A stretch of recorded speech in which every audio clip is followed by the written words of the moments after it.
Now we got it. Perfect. Told me it was weird. So it is now 7 o'clock. As always, in Ellen's absence, Daryl, I'll ask you to keep me on the straight and narrow. But Okay. if we can open the meeting via roll call vote. Daryl Beardsley present. Mappy. Oops. Lisa Camp present. Present. And I think we've got a for the addition to the posted agenda, we've got some additional permits. So do I have a motion to add additional permits, including Robel Inc. of Lunenburg for the disposal works installer permits and Sunshine Farm for the food establishment permits? So moved. Second. Hearing no further discussion. Daryl, I. Matt Beavers, aye. Lisa, I. Vitale, aye. And Rebecca is here. I don't know perfect. if she can hear us. Yes, I can. Can you hear me? Yep. Yes, actually, first announce your presence, and then you can vote if you'd like to on that. This is Rebecca Honeywell. I'm present. And I have nothing to add. So I have nothing to change. I mean, I agree. Perfect. Sounds good. So we've got the 7:30 variance hearing for 226 Western, and then we've got Mike Hugo at 7:50. I thought we could go through some of the initial discuss, and then I see 27 Harrington Ridge Road. Mark, I feel like we could address 27 Harrington pretty quickly. Does that sound right to you?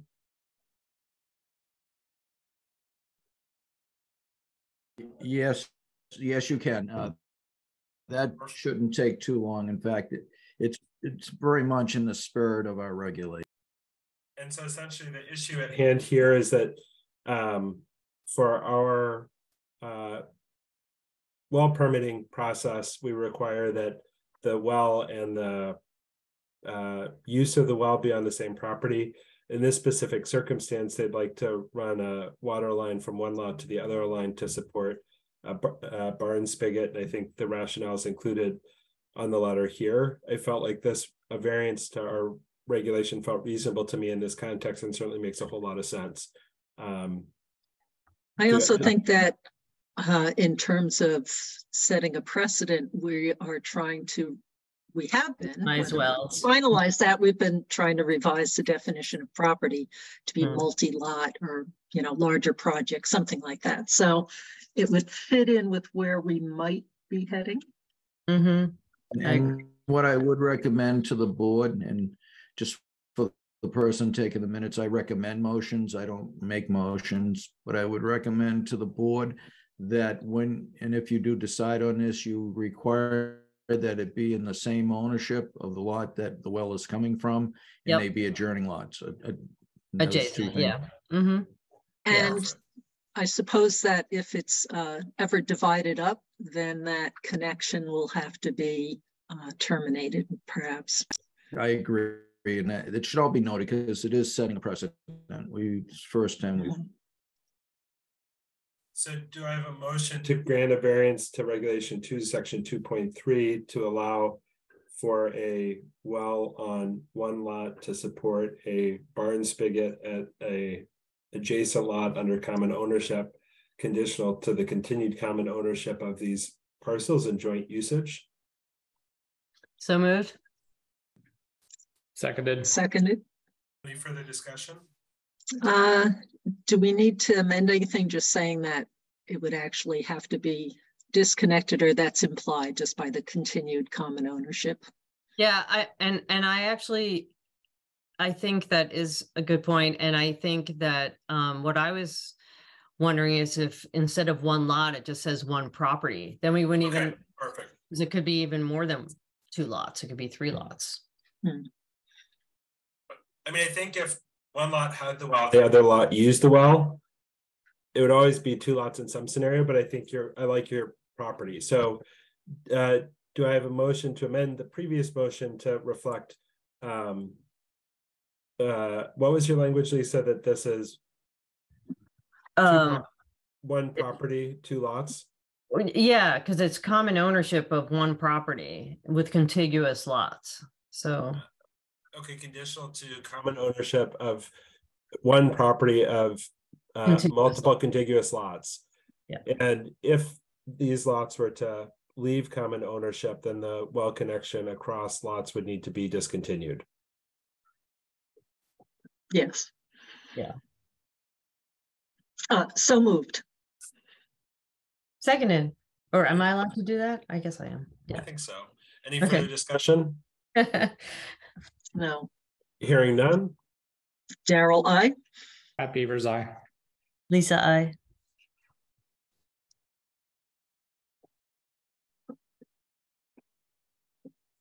Rebecca, You're still muted, Rebecca. Sorry, Rebecca Honeywell, aye. Matt Vitale, aye. And then we have a number of permit renewals. I thought we could get through that fairly quickly unless somebody else had something else on the agenda they wanted to include in this first section. Sounds fine. Perfect. All right. And by number, you're being There's diminutive. certainly a number. So actually let me do it off of the first sheet. While you're doing that, I'll mention that if we're going to be doing which ones, well, I'll wait till we get to food establishment. I don't know if that's what you're doing first or the septic. I was going to do the others, and Matt, Okay. Matt Beavers, can I ask you to just help keep track relative to the agenda to make sure that as I go through the folders, we're hitting everybody? Yep. Oh, what I have one question. Is Tom going to be joining tonight or not? No. I don't know the answer to that for sure. Although I did get word from relayed to me about the food establishment permit renewal. So Yeah, and well, I just saw the complaint too, Matt. Like, did Tom? Yeah. Is he going to join? I was under the impression he was, but I'm not confident whether it was this meeting or the January 4th. So let's see if he does join, and if he doesn't, we can discuss the current status and plan for closure on the 4th. Perfect. So Matt B, you're going to keep track to make sure that as I go through the folders, we hit everybody. I'm going to try. All right, no pressure. We will start with the CNL Frosty ice cream manufacturing permit renewal. Do I have a motion to approve this renewal? So moved. and second, I need to amend that though. Sorry, this is per Tom's comments. So, all right, so Daryl Tom has a has second and a reviewed- further comment. Yep. yeah, Tom has reviewed all of the permits, and his one comment that he thought that approval should be contingent on establishment that the establishment is conforming with all applicable laws.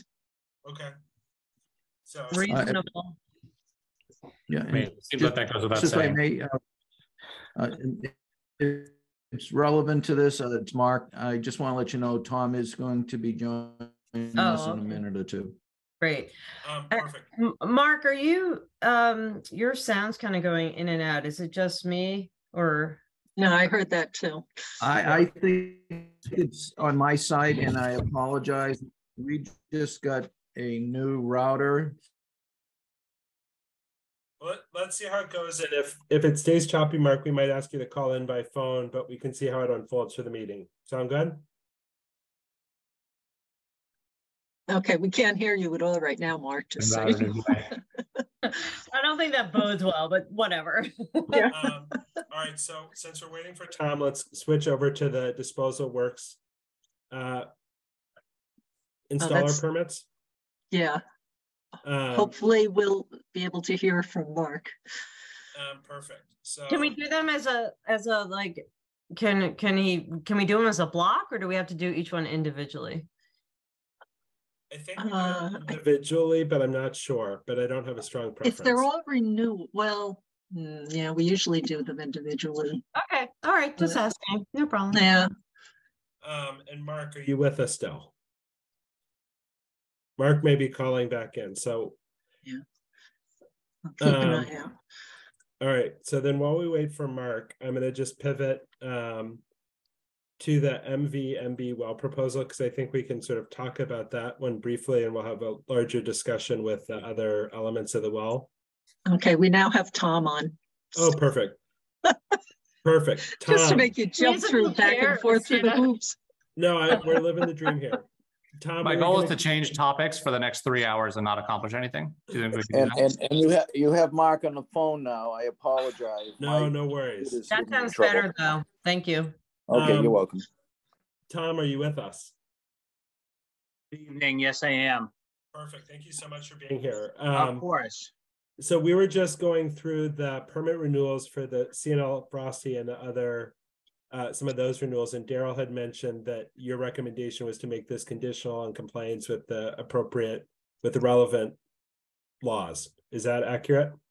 Yes. And then I noticed on the food application itself, just as a formality, I know there's a separate application for the frozen dessert manufacturing. But on the main food application, the box for frozen dessert manufacturing, it's not checked. So, okay. Yeah, but it's probably not a big deal, but just as a note.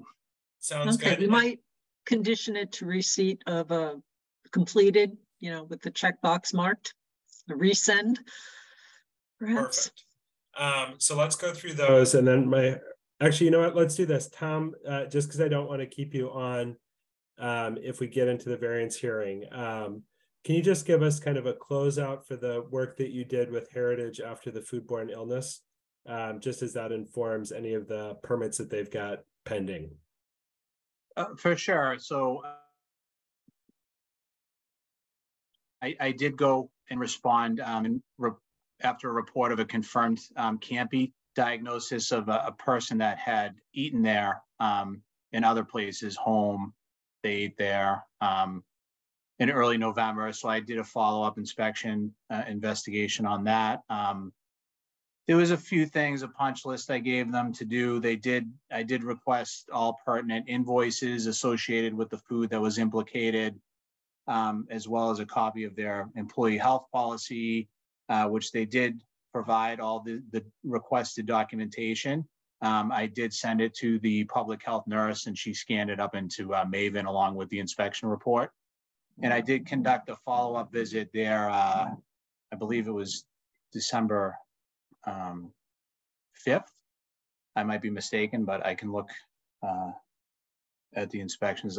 But they did correct all the issues that were cited on the initial inspection. And I know for Heritage, you've worked pretty closely with Josh and his team. At this point, do you feel comfortable with renewing their food permits, and that there are sort of no substantive issues that remain outstanding or that we need to have them addressed before we move forward with those? Yeah, I'm comfortable to approve it. The receptivity's improved there. They've been very ready and willing to fulfill all our requests as of late. So I see no reason to hold back their permit. I didn't see anything particularly contributory to CAMPI. I mean, generally, and Mark could agree that it's usually linked to cross-contamination where there's improper storage of like raw chicken, for instance, and it can leak onto something that was ready to eat. I didn't see any of that going on. There was a couple temperature infractions, and they immediately discarded that food. So I didn't really see anything closely related to something like that. But I mean, anything's possible. Perfect. Thanks so much, Tom. That's really helpful. At least I see you came off mute and I still was talking. Sorry. No, I just a edifying, sort of sanitation question I have is, can it also be from undercooked, meats or chicken, or is it literally just the kind of cross-contamination you were talking about? It certainly could be from improperly cooked poultry, pâtés. It can come from contaminated water. It can come from people who aren't properly washing their hands and handled something raw. So for sure, yeah, definitely. Okay, yeah, that was a general question. That wasn't geared to anybody or anything. Thank you. Thank you. Thanks so much. So rather than jumping back and forth with pulling the permits on the screen, at least I got to take a look and they looked fine for me. I don't know if I saw the Robel ink, but Mark, if you took a look at that and that looked okay, I think Yeah, that's they're actively doing the job over at 2123 South Main Street. perfect. The job isn't a very extensive one, so they're probably large. They do large projects, these installers. So they ran into this coming year, so they had to renew their permit. Perfect. So why don't I just go through from the agenda screen rather than jumping back and forth to each permit? Does that sound acceptable to the board? Yes. Perfect. Do I have a motion to approve the disposal work installer permit renewal for Scott Septic Inc. of Hopkinton? So moved. Seconded. Any discussion? Hearing none. Daryl, I. Matt Beavers, aye. Lisa, I. Rebecca Honeywell, I. Matt Vitale, aye. And then, Mark, one question I had for Wind River Environmental of Marlborough, is this 3 installers in the same corporation? Is that what I'm? Yeah, Wind River bought out several smaller companies, and I don't see them too often in town. In fact, this year they didn't work at all, but they do usually distribution box installations, and I haven't had any issues with them. They became a very large company. So can we just do all 3 as a bundle since we're all the same company? Yeah, exactly. They all know they need to reach out to me if they're doing any work, but they want each one of their installers like. Okay. Perfect. So do I have a motion for permit I-23-10, I-23-12, I-23-13 for Wind River Environmental of Marlborough for Michael DeCosta, Nick Janesco, and Fred Swain? So moved. Seconded. Any further discussion? I'd like to add the condition, conditional to the pre-construction conference. Conditional to the pre-construction conference. Goes for all of them, right? Yes, yeah, that'd be for all of them. Thank you, Darryl. And for the first, could we remove then this one? Just. Yep. So let's vote on this one, and then we'll go back to the Scott Septic. Okay. Hearing no further discussion.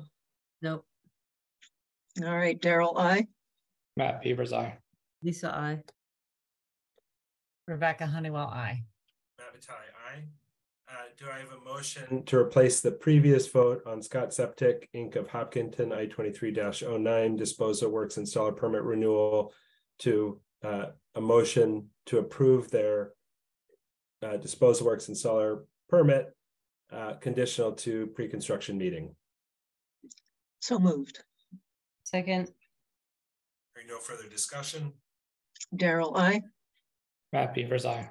Lisa, I. Rebecca Honeywell, I. Matt Vitale, aye. Do I have a motion to approve the disposal work installer permit renewal for Curtis Septic Service of Northborough, conditional to a pre-construction meeting? So moved. Second. Hearing no further discussion. Daryl, I. Matt Beavers, aye. Lisa, I. Rebecca Honeywell, I. Matt Vitale, aye. Do I have a motion to renew the disposal works installer permit for Robel Inc. of Lunenburg, conditional to pre-construction meeting? So moved. Second. Hearing no further discussion. Daryl, I. Matt Beavers, aye. Lisa, I. And we need to do Parmenter. Yeah, we missed that one. Oh, perfect. Thanks, Daryl. Rebecca, you're up. Yeah, somebody spoke, so I didn't vote. Rebecca Honeywell, I. Matt Vitale, aye. Do I have a motion to approve the disposal works installer permit renewal for J.C. Parmenter Inc. of Hopkinton, conditional to a pre-construction meeting? So moved. Seconded. Hearing no further discussion. Daryl, I. Matt Beavers, aye. Lisa, I. Rebecca Honeywell, I. Matt Vitale, aye. Let's move on to our 2023 food establishment permit renewals. Do I have a motion to approve the food establishment permit for Sherborn Fuel 21 South Main Street, subject to a sodium posting? And contingent on the establishment conforming with all applicable laws. Yep, and can I have that as a standing condition for all 11 food permits? We can probably just say same motion for the next one. I like it. That sounds perfect. So moved. Do we have to, right? We have to move in second for Sherborn Fuel. Yeah. Yeah. Okay, so moved. Seconded. Hearing no further discussion. Daryl, I. Matt Beavers, aye. Lisa, I. Rebecca Honeywell, I. Matt Vitale, aye. Do we have the same motion subject? Same motion for Heritage of Sherborn with the addition. Let's do that one last because it's the only one with other elements. Do we have the same motion for Heritage Wine and Provisions? So moved. Second. Seconded. Discussion? Should I just vote? Yeah, vote. Daryl, I. Matt Beavers, aye. Lisa, I. Rebecca Honeywell, I. Matt Vitale, aye. Do I have the same motion for Heritage Wine and Provisions? We just did that one. We're doing Oh, Pagatini. Pagatini, sorry. I doubled my heritage. Do I same motion for Pagatini Inc. doing business as CNL Frosty? So moved. Seconded. Daryl, I. Matt Beavers, aye. Lisa, I. Rebecca Honeywell, I. Matt Vitale, aye. Same motion Pilgrim Church, 25 South Main Street. So moved. Second. Daryl, I. Matt Beavers, aye. Lisa, I. Rebecca Honeywell, I. Aye. Same motion Rustic Pizza, 21 South Main Street. You missed Duncan. Oh, perfect. Sorry. Same motion Northern Management Group doing business as Duncan, 21 South Main. So So moved. moved. Second. Further discussion? Daryl, I. Matt Beavers, aye. Lisa, I. Rebecca Honeywell, I. Matt Vitale, aye. Same motion Rustic Pizza, 21 South Main. So So moved. moved. Seconded. Daryl, Further I. discussion? Matt Beavers, aye. Lisa, I. Rebecca Honeywell, I. Matt Vitale, aye. I'm going to save Sweet Meadow until after the two with only sodium postings. Do I have a motion to approve? Same motion for Table 15 LLC. So moved. Second. Daryl, I. Matt Beavers, aye. Lisa, I. Rebecca Honeywell, I. Same motion Sherborn Wine and Spirits. So moved. Second. Daryl, I. Matt Beavers, aye. Lisa, I. Rebecca Honeywell, I. Matt Vitale, aye. Do I have a motion to approve the food establishment permit renewal for Sunshine Farm? Contingent on Conditional on- establishment Motion conforming applied. with all applicable laws. Yep. Okay. So moved. Seconded. Daryl, I. Matt Beavers, aye. Lisa, I. Rebecca Honeywell, I. Matt Vitale, aye. Do I have a motion to approve Sweet Meadow Feed and Grain subject to compliance with all applicable laws? So So moved. Second. Daryl, I. Matt Beavers, aye. Lisa, I. Rebecca Honeywell, I. Aye. Do I have a motion to approve Heritage of Sherborn 33 North Main Street conditional to sodium posting, annual VOC testing and water meter readings, as well as compliance with all applicable laws? So moved. Second. Daryl, I. Matt Beavers, aye. Lisa, I. Rebecca Honeywell, I. Matt Vitale, aye. I've looked it up and down twice and I think I got everybody. Does that sound right for the food establishment permits? Yep, I crossed everybody off. We just have the catering permit and the tobacco sales. Perfect. What about the one with ice cream manufacturing? Did we do that? We did that one. We did. Okay. Did we do that one? The heritage one, because it had the additional We annual. did that one. We did the wine and provisions. We did the other heritage too. Oh, we just okay. needed to close out. Yep. Oh, sorry. No Okay, we worries. didn't have the conditional to receipt of a revised application from CNL. Oh, that's true. Oh, yeah. So do we want to, Daryl, can amend a previously passed motion, or do I need to make a new motion to replace it? You know, I'm not 100% certain. I think we have, I don't know. Informally, we've amended things after the fact and then voted, but let's amend the previously approved motion for Pagatini Inc. to make it conditional to receipt of an updated application reflecting the ice cream manufacturing on this for the site. so moved. Second. Daryl, I. Matt Beavers, aye. Lisa, I. Rebecca Honeywell, I. Matt Vitale, aye. And do we have a motion to approve the 2023 catering permit renewal for LJM Hospitality doing business as Heritage of Sherborn, subject to compliance with all applicable laws? So moved.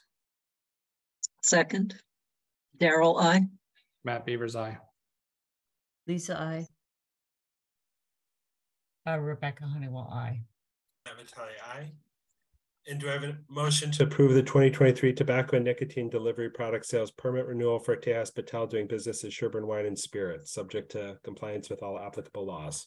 If I may, Matt, Yep.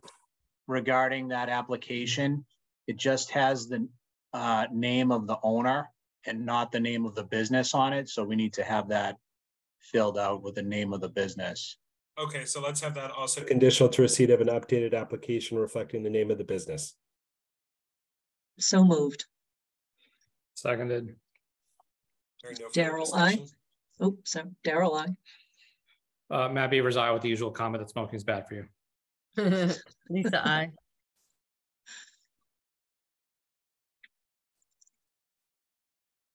Rebecca Honeywell, I. I think that covers all of our permits. You want to vote, Matt?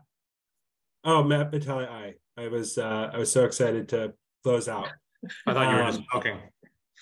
I was, yes, because we're on fire here. We're just permitting away. I think we've hit all the permits. Does that sound right to folks? Just because I'll check it off in my head. I went through and crossed them off on the agendas we went through, and yes, we've hit them all. Perfect. And I can say that preparatory to the hearing that the green cards were received. Perfect. So it is now 7:30. We've got a variance hearing for 226 Western for septic replacement. I think in the context of this plan, there's also a building permit that was submitted with application. Mark, do you want to kind of introduce the background? And then I think I saw, who did I see from Truax? I saw somebody from Truax. I see Rob. So Mark, do you want to just give us background on the site a little bit, and then we'll pass the baton? Sure. And I'm on both the phone as well as the computer, because I'm not sure if my computer is going to conk out on me again. But anyways, this site is being proposed as a upgrade, as well as you'll see, and it says upgrade and expansion. So presently the house is an existing 3-bedroom house, and the applicant and engineer asking to go to 4 bedrooms. The reason they had to resubmit a plan for the type of alternative technology they're using is because you cannot use, it's an Elgin drain system. You cannot use that for, if it's being designed under remedial. So they went back to look at it, and they're designing for the Elgin drain system as a general use. And in that they had to change the design. So they're raising the system 2 feet since in the state code, they're not allowed to be within 2 feet. If it was remedial, they could have been 2 feet to groundwater. But because it's an upgrade and an expansion of design flow, they have to meet all state codes at the same time. And the state does not allow for the Elgin to be used in the remedial use approval if you're upgrading or if you're expanding. So with that, there was the discussion on the actual building plan, which the board may want to review tonight as well. And there was discussion on the drain that's located as a catch basin at the bottom of the plan, and that drains to the other side of the road. And it appears to be close to an open surface drain to some degree. So that would need to be discussed as well. And in general, the waivers and so forth also need to be discussed. And so, Mark, just so I've got the right mental model, my recollection is that independent of the changes in the plan, the variances would need, in either case of the Elgin, but I would imagine we would need an update to the plan with the appropriate system to reflect, or is this the updated plan that would otherwise be ready to approve? This is the updated plan. You'll see it's 4 feet to groundwater. It will need a waiver from our regulations for 5 feet. And the other thing too, this plan also is for a replacement well. So you have an existing well that is too close to the proposed septic system, and they're planning also for a new well. Perfect. Wait, I'm confused. So is this building expansion more than like 25%, or I mean, it falls under the appendix. I'm sorry, go ahead, man.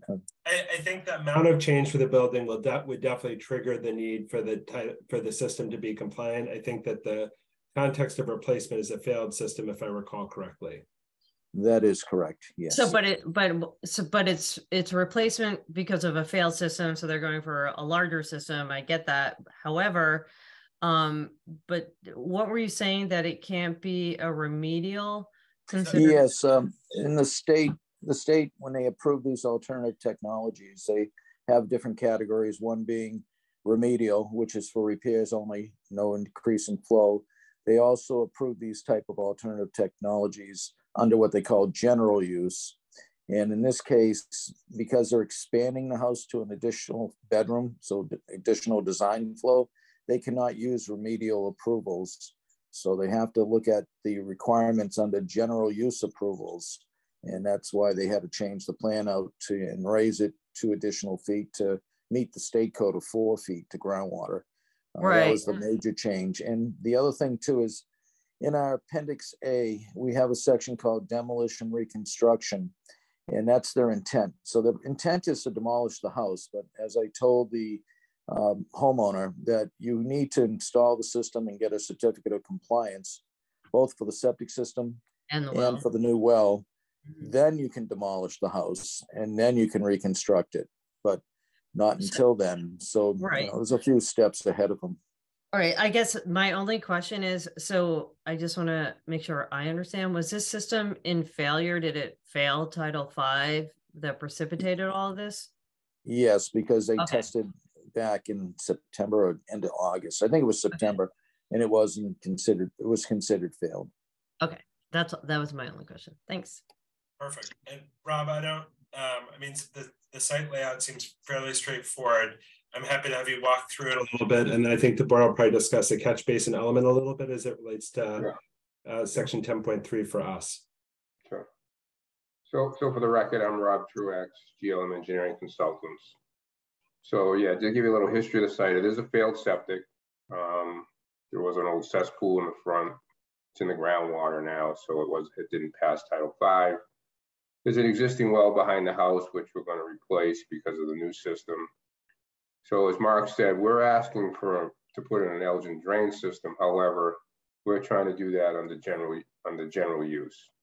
And under general use, we're allowed to put it in. We have to show that a conventional system would fit on the lot, which we submitted a plan showing that. And I think Mark just brought it up on the screen. And so we've done that. We've demonstrated that a conventional system would fit on the site.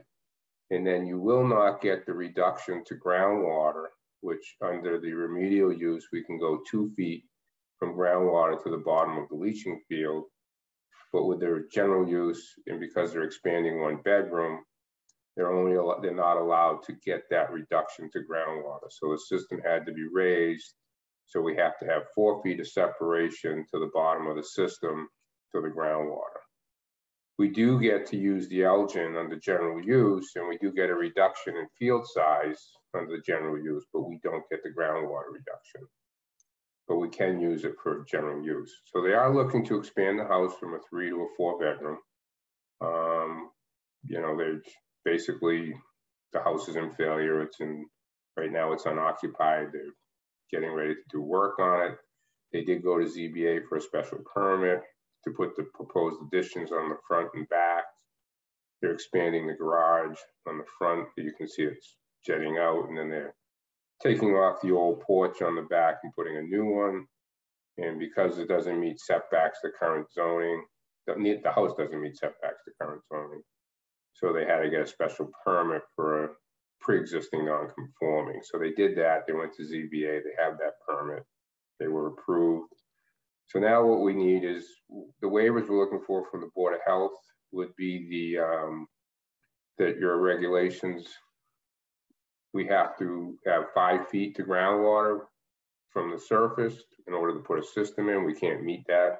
The groundwater on the site ranges from 24 to 30 inches. It's right below the subsoil. Very poor perking soils up in that whole area on Western Ave. The other one is your maximum allowable under your bylaw is a 40 rate, 40 minutes per inch. The actual rate on the site was 60 minutes per inch. And I think, Mark, I think you mentioned the third one we might need would be the 5-foot separation under the local bylaw from the bottom of the system to the groundwater. And we're looking to put it in under That is 5. correct. You had put it on the plan. I didn't put it on the plan yet. We didn't have that discussion. But Yeah, we can put so it on. We could give an updated plan for that additional waiver. you did have that note on the plan, request a waiver to allow the soil absorption system to be installed in an area where the, oh, that's the maximum groundwater. Yeah, you do need the one from the 5 to the 4 feet as well. That is correct. Correct. Yeah. And so if the board grants these waivers, the other thing would be is there would be a deed restriction on place for the Elgin drain system. So that would go on the deed, as well as obviously we would need a restriction for the no garbage disposal in the house. We're not designing for a garbage disposal. And we will be drilling a new well. And I know he submitted, I don't want to get into the discussion right now, but he did submit some revised house plans to the building department. I believe Mark was emailed by my partner Joyce. Mark said, I don't know what the result was of those new plans, because he was looking for a there was a lot of they rooms are on available. the plans. Yeah. So what I'd like to do is, I think that independent of the room plans, the septic plans stand alone. Is that accurate, Rob? So I think it makes sense to vote on the variances for those plans and then get into the room count, because either way, we'd have the same system proposed, and the system proposed is a maximum size system that would be permittable under Sherborn regulations. And so Correct. I think is it predicated on the location of the new well, however? So would we need to make it conditional to that? I think it would be conditional to the new well, to the well being in the proposed location. Yeah, that is correct. I had one process question for Mark, which I would usually ask of Ellen, which is, you described the additional waiver that would need to be added. As that was not posted, I guess with the variance hearings, we posted the hearing. Can we add variances in the context of the discussion tonight if we identify additional variances that were not requested in the letter? That is of a question, because it depends on if the notice that went out to the abutters, if it didn't note the section about being 4 feet to groundwater versus the required 5 at the local level, that possibly might need to be, I'm not for sure what we've done in the past, but that might need to be represented. Is it definitely not in the letter? Right, in the past, we've had them re-notify abutters. And I think so. Just to clarify the letter that went to the abutters, Mr. Chairman, it was there was a request for groundwater reduction, because that letter that went out was asking for 2 feet to groundwater based on the remedial use. Okay. So the letter that went out to abutters asked for a reduction from 5 to 2, not 5 to 4. So they would not technically be aware of a waiver to groundwater. Right. And in fact, the waiver is lost. I think what could get tricky is if somebody said that's not the waiver that was requested and this is remedial use versus new design flow. But either way, I don't mean to pick hairs. I just want to make sure we follow the right process and are sort of transparent what we can do. Yeah. I think. Well, go ahead. Go ahead, Daryl. In the past, someone missed, they had 8.01, but not 8.02, and we held another hearing to wrap that one up. So if this is comparable, and without seeing what notice went out to the abutters, it's hard to say. If you're still asking for a variance from the same section, and it's 2 feet versus 1 foot versus whatever. So that would be okay, but it's each section number has to be on there, is how we've handled it in the past. And I just want to, I know that we can talk about this more. I think, let me just share a different screen, because it actually pulled up section 10 because we're including it in the well discussion later. But this also was extensively discussed with the open surface drain as it related to another project in town. And Yes. so I think that we may also need a variance to section 10.2. And so that says all proposed subsurface sewage disposals need to be 125 feet from any open surface drain or any water course, including streams, brooks, ponds, swamps, or other wetlands. In the other property that was discussed, it was discussed in the context of a fairly similar surface drain that transited water from one side of a roadway to the other and then kind of through a property. And so I guess my feeling is that I think we also need a variance to section 10.2, which I think would be appropriate to grant in this context. And I think based on the citing of the plan remains appropriate.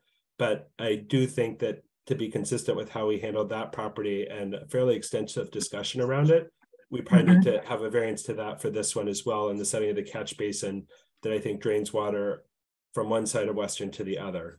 How far was it? I didn't. I'll switch back to the plan. It looks to be about 30 feet, but again, I think it's the best possible location because if you scoot it further back from Western, you're scooting it closer to the well, which is already, I think, fairly far back. And I don't have a good sense if this is the wetland demarcation and sort of how much further the well could go. And it certainly doesn't seem likely that the system could go much further back before interrupting the house envelope and creating a whole other set of sort of undue burdens. So for me, I felt like it was a grantable variance, but I think it's probably an additional variance that needs to be granted here, although I welcome others' input. Yeah, and then also conditional to citing the new well as proposed on the plan, right? Because that feeds into the setbacks. So where the new well is going to be, it won't be a deviation from our setback, correct? I think this well is 135 feet from the SAS. That is correct. Yeah. And just so the board knows, if it does need to come back to another hearing, it could be the consideration of the well being approved tonight because the location of the system will not change with the variance request, either for the catch basin or for the 5 to 4 feet to groundwater.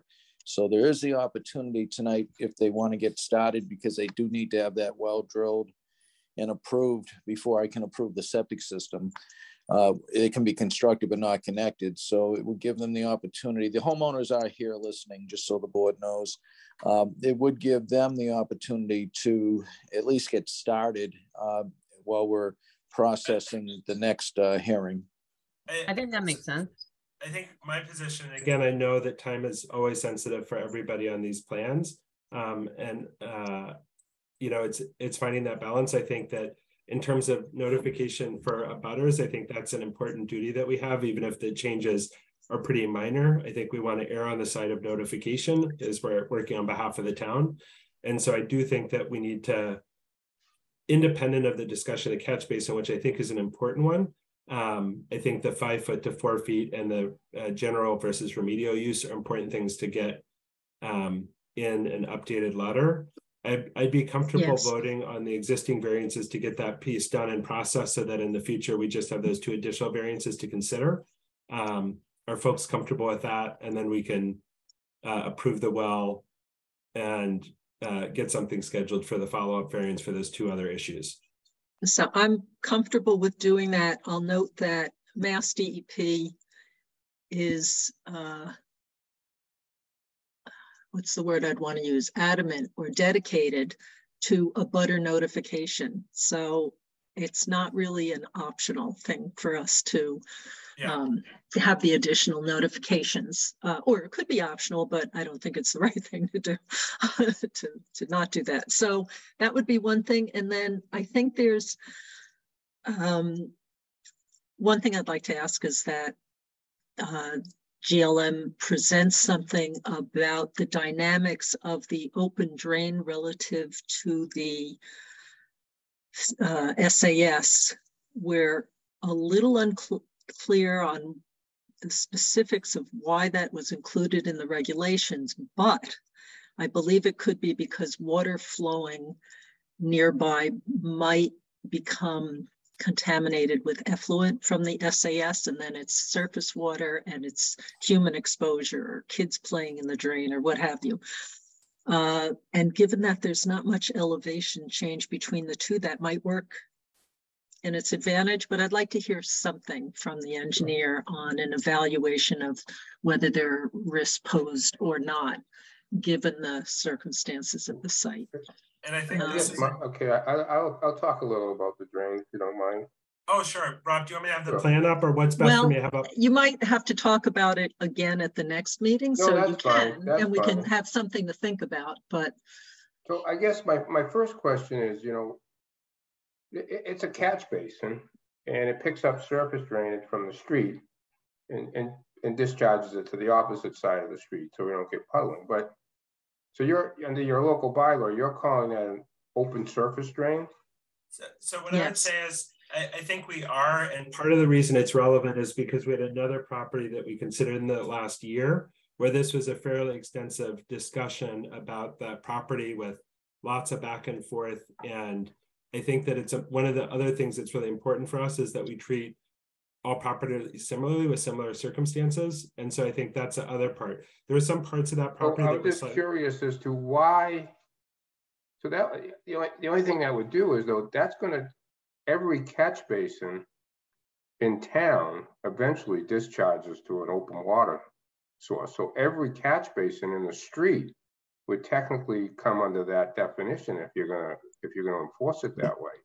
Everyone, well, all of them. Rob, if I can add though, see, what you have is the grading. You have grading off the street coming towards the swale. So that's why it looks a little bit more than just a catch basin, and you have the land sloping both towards both sides of the swale. So it's needs discussion, obviously, but it's close to being an open surface drain if the catch basin was there or not, because everything's swaling in that area. You wrote down swale. It's a swale basically, as well as a catch basin. But the good thing I will say is that in your design, if you go to the upper side of the plan, there is a retaining wall being put in, as well as a barrier. And yeah, so that's it. You were right there, Matt, right there. So that's going to help prevent water from the septic system, from effluent getting towards that swale. But again, it is, in my view, it's similar to what we've seen at another site, you know, the way it's set up because of the swale. And then I guess I'd want to hear the engineer address the more clay soils. And we don't permit 60 minutes per inch because of the lack of drying out. So is a definite need for a variance on that. So that might also tend to spread out discharges from the SAS versus percolating straight down.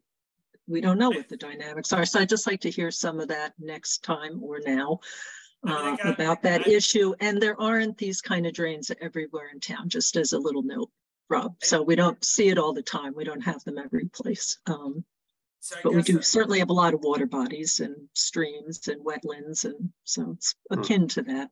So I've never seen one of these called an open water, but that's okay. We can deal with it. I don't really have a problem dealing with it. It's just, I just wanted to understand the rationale behind it, why the board I think that in the past and viewing it in this circumstances to be an open surface drain. I mean, what I would say is, I think, at least for me, the only other time we've considered it, we treat it the same way, which is part of why it's important for me to treat it that way here. So I do really want to be consistent. But what I would also say is, again, having dealt with the replacement system at my home, I remember how it's all really tough. And I think for me, what I want to be explicit about for the property owners is, I think this is an important thing for us to be consistent with. I don't think the catch basin is the only piece. I think those other parts also trigger the same thing. And I would say, at least for my own state of mind, when I look at this, I think in general, Rob designed the best system he could with what he has to work with, which is quite common in town. And that I don't expect this to be a substantial barrier to getting the plan approved. We just have to follow the process to do all those steps. That's fine. And there are real technical issues, and I'm saying we just shouldn't gloss over them either. Or recognize what they are. And before we go on to any kind of voting, I do have a question for Rob or Mark. As I look at page 4 of the standard conditions for IA systems, there's item 6 and B.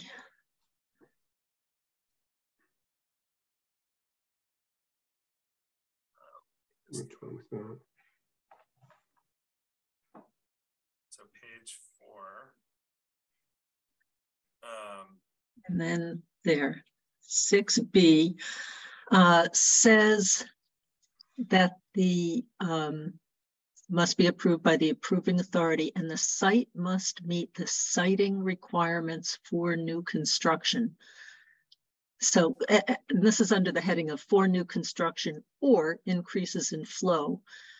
Is it implied there? Because our requirements for new construction are not 4 feet to groundwater, they're 5 feet. So I think that's for the state though, right?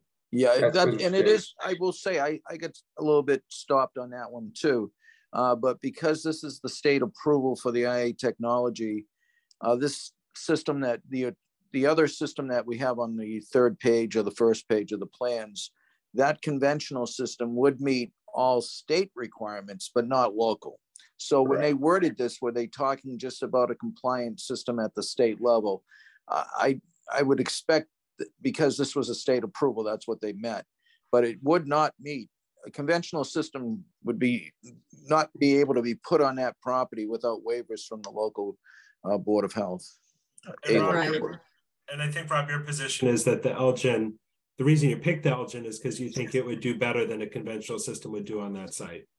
Right, correct, it will. And, you know, as Daryl said, she's looking for some protection to the surface drain. The Elgin's going to provide better treatment. I mean, we generally would get a 2-foot separation to groundwater with an Elgin drain system, but under this situation, we're going to get 4, so we're getting even more protection from the effluent, you know, feathering down into the groundwater. So we're getting, you know, double the protection than we would for immediate use. So if we were doing a 3-bedroom house on this lot, I'd be requesting the 2 feet to groundwater and the waiver from the open drain surface. So because we're raising it up that added 2 feet, we are getting more protection for the protection to the groundwater in that area. Perfect. And it's just, I strongly believe in the Elgin systems. I know they've been around for over 25 years. We have some in the ground that have been there. I think we did some back in 1995, 96, and they're still working. They've not failed, and they're working well. So I do believe in them. I think they provide the treatment we're looking for. Perfect. So if there's no further discussion, I just want to make sure I'm voting on the right motions. So Daryl, I think we'd be voting on 8.02. I don't think we'd be voting on 8.01 since that's the one that needs to be 4 feet above and non-remedial use in the updated notification. Correct. I think we would be voting on section 5.2. And then we would not be voting on 310 CMR 15.284 since that also would need to be updated in the notification. Is that consistent with how we've handled like circumstances in the past, Daryl? Yes, I'm assuming these were the sections that were in the letter to the abutters. Yeah, I mean, I think we always make that assumption. Okay. And so is there any further discussion, and then we'll dive if I can say, just would add the language change in the DEP local upgrade approval to say 4 feet versus the 2 if it wasn't said. That's all. Just need to change that to 4 feet. I think we're saying we're not even going to vote on that one. I think we're not going to vote on that one because I think we're saying that one and 8.01 are the ones that need to be properly, or not properly, updated in the notification based on the features identified on plan review to update the abutter notification, and would not want to change from that. But I think the ones that we can vote on, we should vote on tonight to resolve that and then give clear guidance to Rob and his team so they can update that and we can get a plan for how to get those other variances granted. So is there any further discussion before I jump into the voting? It's just 1 and 3, right? Is that what we? I think it's 1 and 3. Yep. Do I have a motion to approve a variance to section 8.02, a request to allow the soil absorption system to be installed in an area where the maximum groundwater level is less than 5 feet below natural grade? So moved. Seconded. Any further discussion? Hearing none. Daryl, I. Matt Beavers, aye. Lisa, I. Rebecca, you're muted still. Rebecca Honeywell abstain. Matt Vitale, aye. Do I have a motion to approve section 5.2 percolation rate? Maximum allowable perk rate is 40 minutes per inch. Actual rate is 60 minutes per inch. So moved. Seconded. And I have a question. So the area was reduced. Is that correct? Was there space to have the full? Yep. Yeah, that you are correct. The Elgin allows you to have a 40% reduction automatically in the approval letter. So that it is reduced using the Elgin, and they base that on what Rob said, that the treatment, it's a treatment system, so they allow the reduction from a conventional system. So that's built in automatically to the approval letter, but that is indeed what is happening here. That's why it's another preferred method, because the treatment allows you a smaller area for the septic system. Yeah, and so just again, I understand that this is what's approved at the state level, but so people know, when we've had the big discussion years ago about whether we would up the perk rate to the state level, part of the discussion is that the slower the perk rate, the longer the soils stay wet by what you're discharging into them. And that's less opportunity for bacteria and virus die off. So that's a big driver. When I went and researched how the state changed up to 60 minutes per inch, it was very interesting. I had to go to DEP. They provided me with the consultants' review of regulations around the country, and their reasoning was that lots of states have rates of 60 minutes and even sometimes higher than 60 minutes per inch.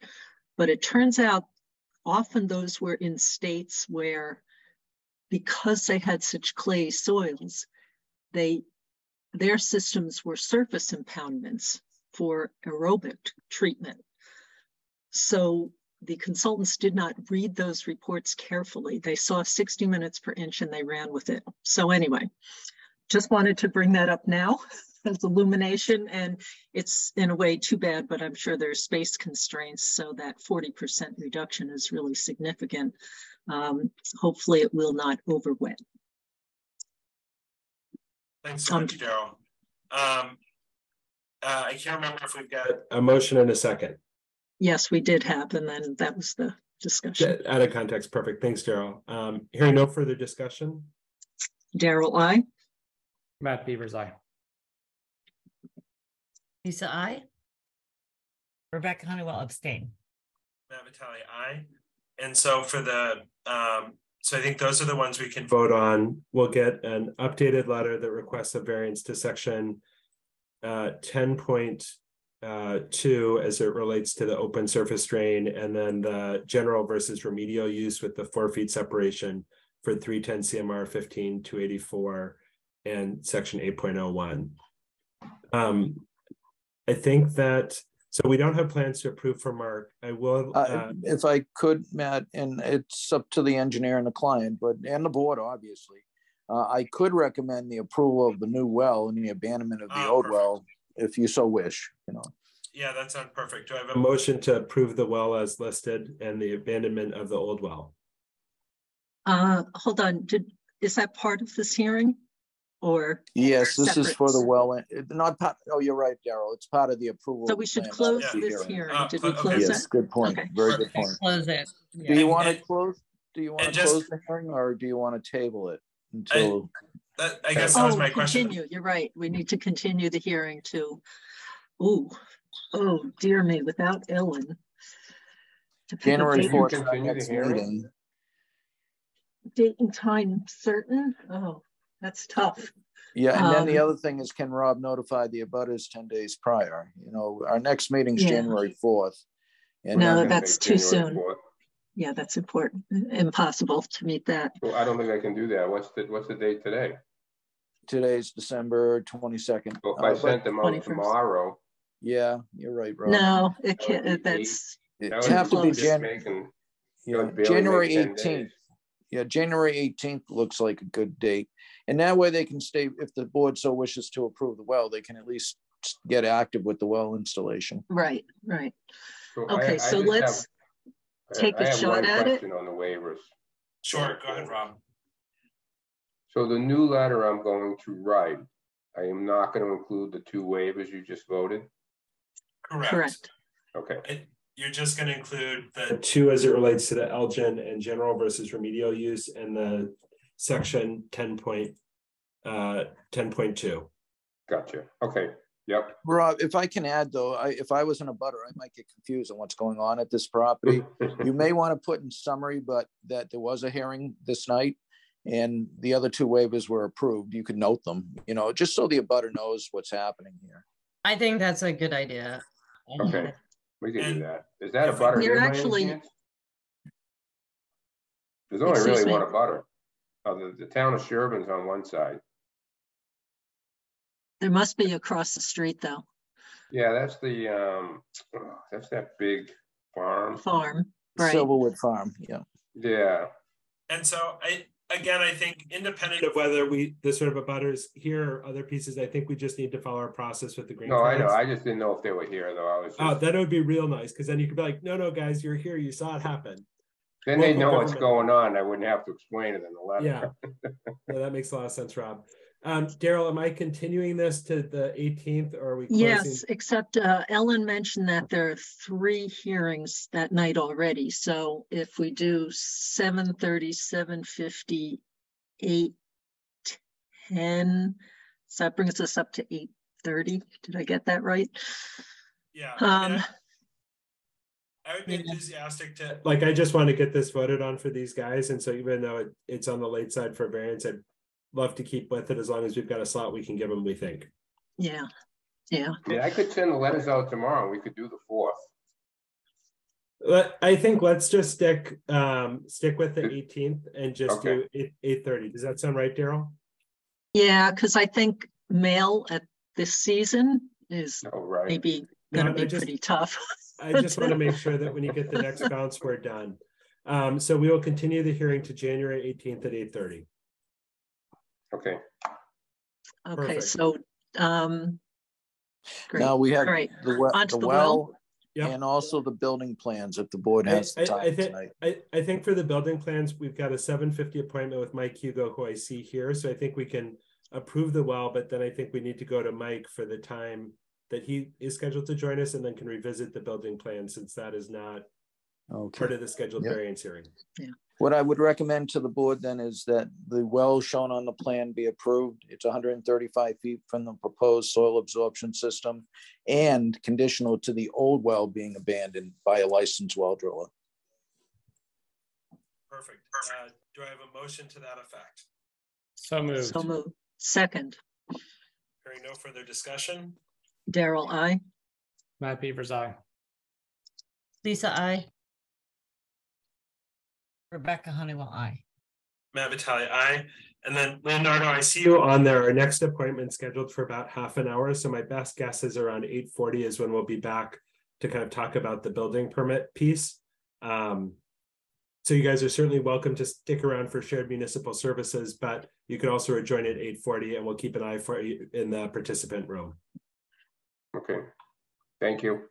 Thanks so much, Rob. Have a good night. Thanks. All right, and with that, Mike, I see you on the screen and I appreciate your patience and apologize for the brief delay. Do you have anything you want to share on your screen?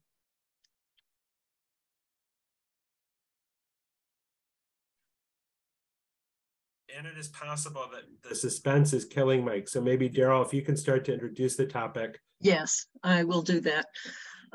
So there are 2 things that have, well, a bunch of things that have been going on. For many years, we've known that we need more staff support at the Board of Health. I think they've been doing the Herculean effort to keep things going, and incredible streamlining of processes and efficiency and deep knowledge of things, but it can't be sustained for longer because the requirements keep increasing and the projects are getting more complicated and what have you. So we've been investigating what we can do, whether it's up the hours of current staff. I have to say that hasn't been going so smoothly in the last couple of months. So I haven't made a lot of headway, but that's, you know, maybe for another time. We've talked with Dover too about whether we would try to share some kind of very experienced, knowledgeable, skilled staff across the two towns.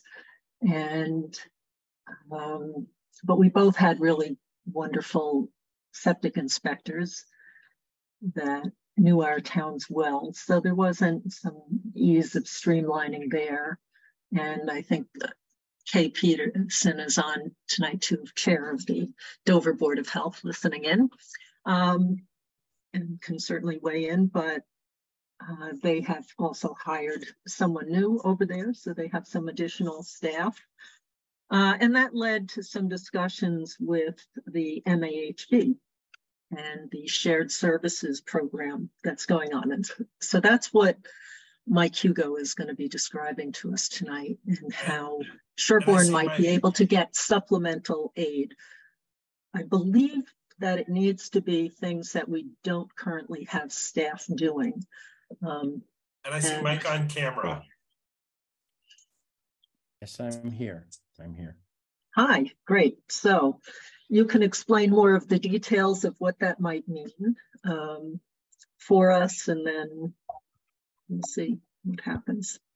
But from what I've heard from you so far, it sounds like a really good opportunity for us to get some additional help. Okay, so I just want to, first of all, I want to thank Daryl for inviting me to address you tonight. I'll tell you that this is my 5th meeting today. I started out with talking to 120 health directors and Board of Health members this morning who are participating in the Public Health Excellence Grant Program. And we had an hour-and-a-half meeting then. I jumped in the car and drove to Methuen to meet with the mayor of Methuen because they're a participant in the program and we're thinking about doing something novel with them. Then I met with the 7 boards on both islands. That one, thank God, was Zoom. Then met with Pembroke and then rushed back here to meet with you now. So it's been sort of a busy day in the world of MAHB. And Cheryl Sabara is off doing her own thing with as many meetings today. And what we're doing right now is we're concentrating on trying to get the boards of health that are not participating in this program, first of all, educated about what the program is. And second of all, hoping that you'll see fit to perhaps participate in it. I want to just give a parenthetical that the last time I was in front of the Board of Health in Sherborn was under a much more stressful set of circumstances, as I was the chair of the Framingham Board of Health for 8 years, which included the time that we shut down General Chemical. And I apologize for the fact that we keep sending you all of these toxic plumes from Framingham, but that's just a fact of life. And that was actually the last time I think I appeared before this board. And so it's nice to be back here with something a lot more pleasant to talk about. And if I may share my screen, I have a couple of slides. I think you should be able to. Yeah, I think I can. So I just, you know, I like to ask permission before I do that to someone's meeting. But I have cut these slides down last night when I was in Hanson doing these slides. I did 68 of them, and I do not have 68 slides for you tonight. I promise. I've cut it way down so that we could get right to the core of what this is. In Massachusetts, one of the plagues that we have is 351 cities and towns with 351 separate boards of health. You look at the state like California that has 8 health districts. Texas has 14. We have 351. And they're not all even. They're not all equally created. We have boards of health that have a $3,000 a year budget. We have one board of health right now that we're trying to get documents from the widow of the now deceased health director, who locked all of the records. He kept them in the trunk of his, or in the back seat of his pickup truck, and in boxes in case he ever needed them wherever he was, in a small town out in Western Mass. And he passed away, and his widow won't let anybody open the truck to get the records out. So that shows the diversity of sophistication across the state. And that creates some problems. That creates many health equity issues when you have such a divergence of boards of health. So back in 2016, the state legislature put together the Special Commission on Local and Regional Health, which consisted of these groups.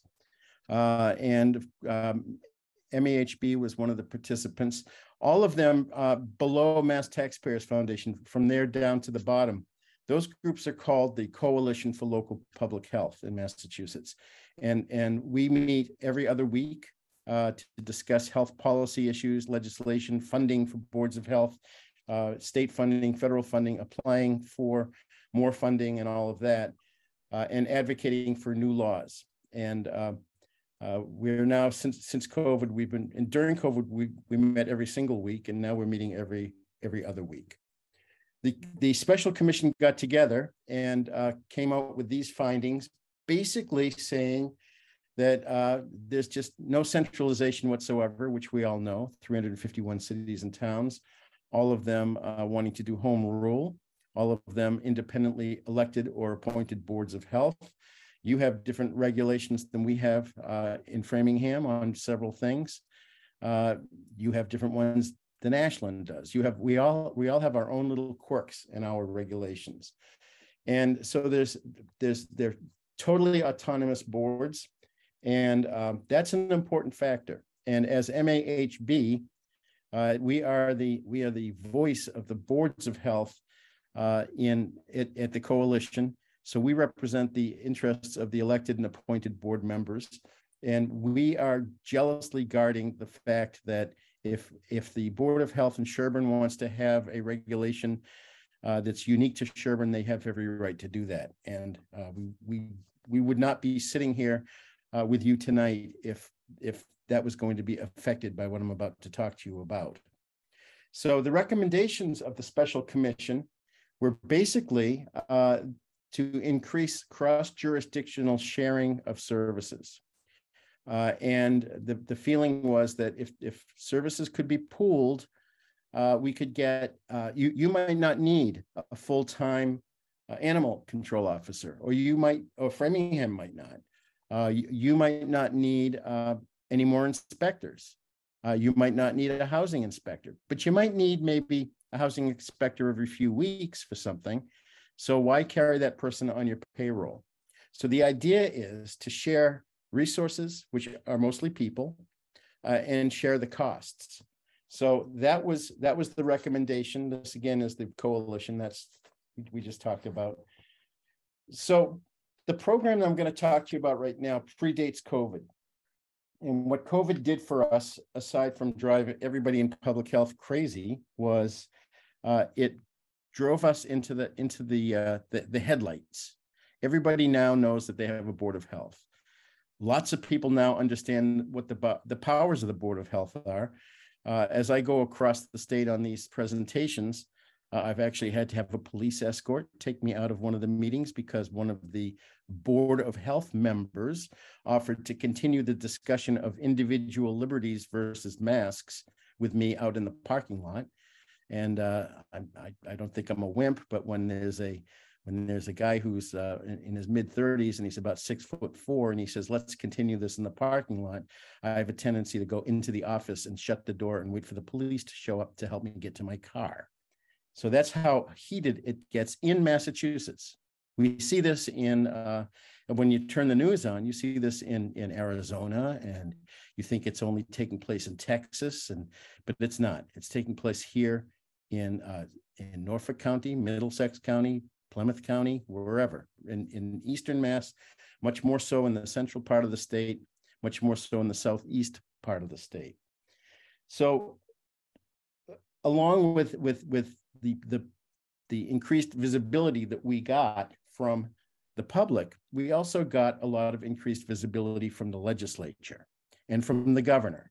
And every time the governor would get on television and tell us this is what we're going to do, usually on a Friday, usually going to effect on Monday morning, driving people like Mark Orm to near the brink of sanity at that point, because we had to pivot on Friday and be ready by Monday for everything. And every time the governor did that, Cheryl and or I would take apart what the governor said and send out an advisory to all of the boards across the state that this is what the governor said. If you do this, exactly what the governor said, things will be better. But if you do this over and above that, things will be way better. So your health directors were receiving regular advisories from MAHB throughout that whole time with better practices. We drafted all kinds of cease and desist orders for various boards of health when it came to masking, when it came to people refusing to participate in contact tracing and all of that. It was a crazy time, but it was very, very good for us public relations wise with the legislature, because we were able to get the legislature for the first time to begin to fund with state dollars what your town meeting has done for you forever since Sherborn became a town. 100% of your budget up to this point, other than the occasional grant here and there, but 100% of your operating budget came from you, the board members, going to town meeting and basically begging and trying to get money. And I remember the first time as chair in Framingham, when I went to a town meeting back in the good old days before we were a city, and I was all cocky. I was going to increase our budget by 30%. This was during General Chemical years, and it was we were definitely going to do this. And I walked in there, and I was ready to own the room, and came out with level funding, and I was shocked. And then when I went back to the drawing boards, I realized that we were functioning too well. A board of health that functions real well is invisible to the town, and because they shouldn't see you unless there's an issue. And if there's an issue, you should take care of it quietly and just get it done. Nobody knows or appreciates the fact of what you all just went through with a hearing having to do with site plans. They don't know that you have engineers in your midst and doctors in your midst. They don't understand what you do. And town meetings tend not to understand and tend not to fund public health with proper dollars. So we went to the legislature and we asked for money, and they happened to think that it was a great idea. So what we came up with is we came up with a bill called SAPHE, S-A-P-H-E, and it stood at the time for State Action for Public Health Excellence. And we got in our first, well, I'll take you through in a second. This is the highlights of what we're going to talk about. About what the program has done in its 3 years of existence. It's really in its second full year, but in 3 years of existence. The first year that we rolled out with $1.7 million, and there were 14 grants for about $35,000 to $50,000 a piece. I jumped on, and even though I live in Framingham, I became the grant manager for the islands because it was one of the original groups, and I thought it would be really good for me to experience everything that could go wrong. And if it's going to go wrong, it'll happen in Martha's Vineyard, where you have 6 towns, 6 boards of health, 18 board of health members, 1 health inspector that works for the town of Tisbury that's not allowed to talk to anyone outside of Tisbury, and that's it. There's nobody else. There's just health directors that do everything all by themselves. And they're instructed not to talk to each other by their selectmen, because why spend our tax dollars in West Tisbury on Tisbury? So I took that on as kind of a mission impossible, and I pulled them together. And that was one of the 14 original, and we took $30,000 and studied whether or not we could beat ticks and beat Lyme disease on the island. The second full year, was really considered round one. And these were the towns that jumped at the opportunity to come forward and participate in round one. There were 28 successful bids, 201 municipalities. As you can see, there's just nothing in Plymouth, Bristol, and Barnstable County. They didn't, Barnstable County actually filed for their grant 15 minutes too late and didn't get it. And none of the towns, other than the couple that you see in blue in Bristol and Plymouth County, even applied. The second pool, still nothing in the southeast corner of the state. There are a lot more. We picked up 7 more bids with 32 more towns, still missing that southeast corner. And now on the third round, we picked up most of Plymouth County, most of Bristol County, all of Barnstable County, and as you can see, we started to spread, and we did one more round 4. And the reason that one is baby blue is that's where I was last night. That's Hanson, and I was begging them to join up with the group. But we've pretty well saturated the state. You can see everybody around Sherborn is in it except Sherborn, and that's a problem, and that's really what's driven me to come here and talk to you tonight. So we went from that initial it was actually 1.3 million, not 1.7. I'm sorry. We went from that original 1.3 in FY20. The state boosted that 1.3 to 1.7, and then threw $10 million on top of it.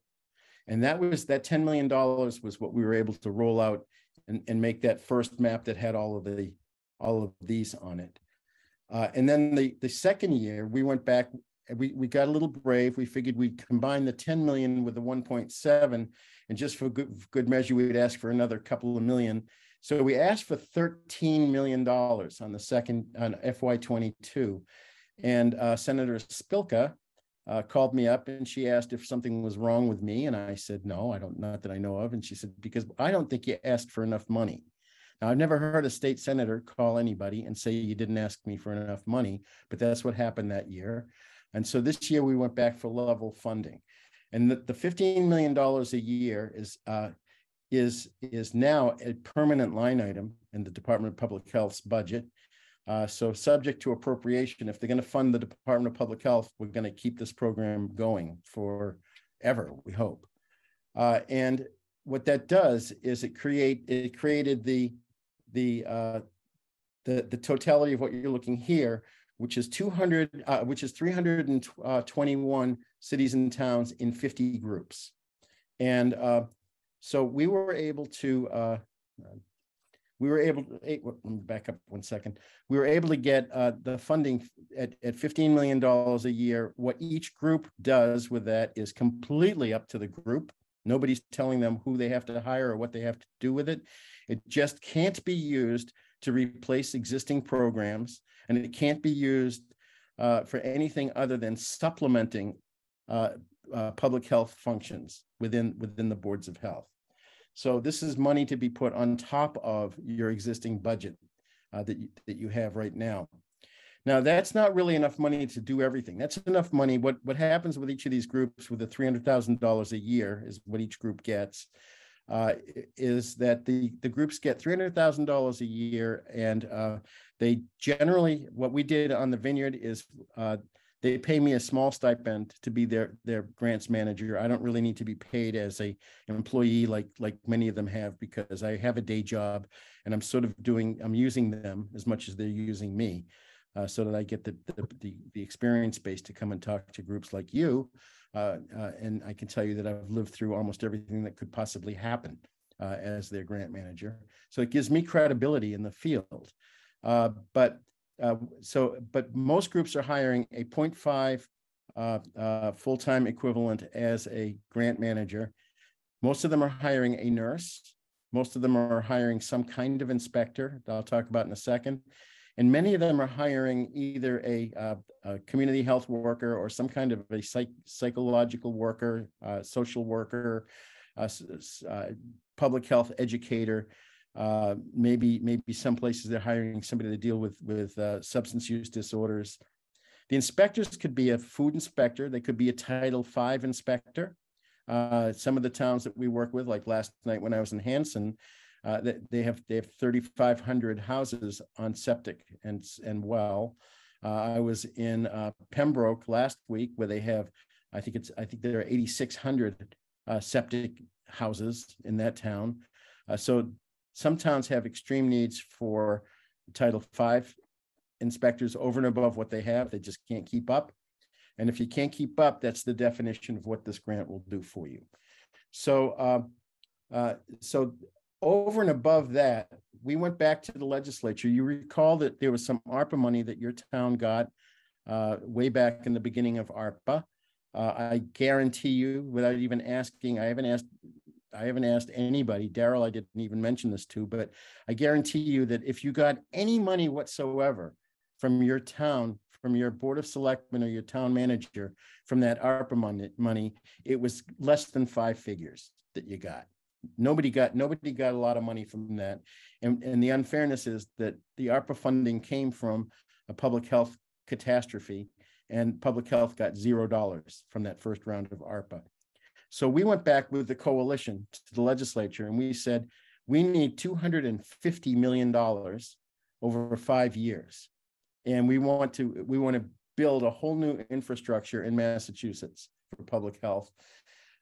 They came back and they gave us $200 million, which is $200 million more than they've ever funded before in history. And it's broken down in these 3 buckets. First is for data systems, and I'm wondering, Mark, maybe you can tell me. I'm thinking you probably don't use electronic inspection. Is that correct? That is correct. Okay, so you are typical of about 95% of what's going on in the state. So what the state wants to do is they want data system uniformity across the state. So as part of the Public Health Excellence Program, the ARPA funding is tied to the participants in the Public Health Excellence Program. So you have to be in this program to get to the funding that I'm about to talk about. Every health inspector in Massachusetts will be given an iPad Pro or the equivalent if there's something they're more comfortable with, but a tablet, a top-end tablet, and will be given Food Code Pro or WIMWAM, one of the food inspection or environmental inspection software beds, and that's purchased by the State Department of Public Health and handed to each of the participants that don't have those right now in the Public Health Excellence Program. In addition to that, if you're having problems compiling the data, they'll help you. They'll pay for somebody to come and be your IT person within your Board of Health office on a shared basis to deal with your sharing group.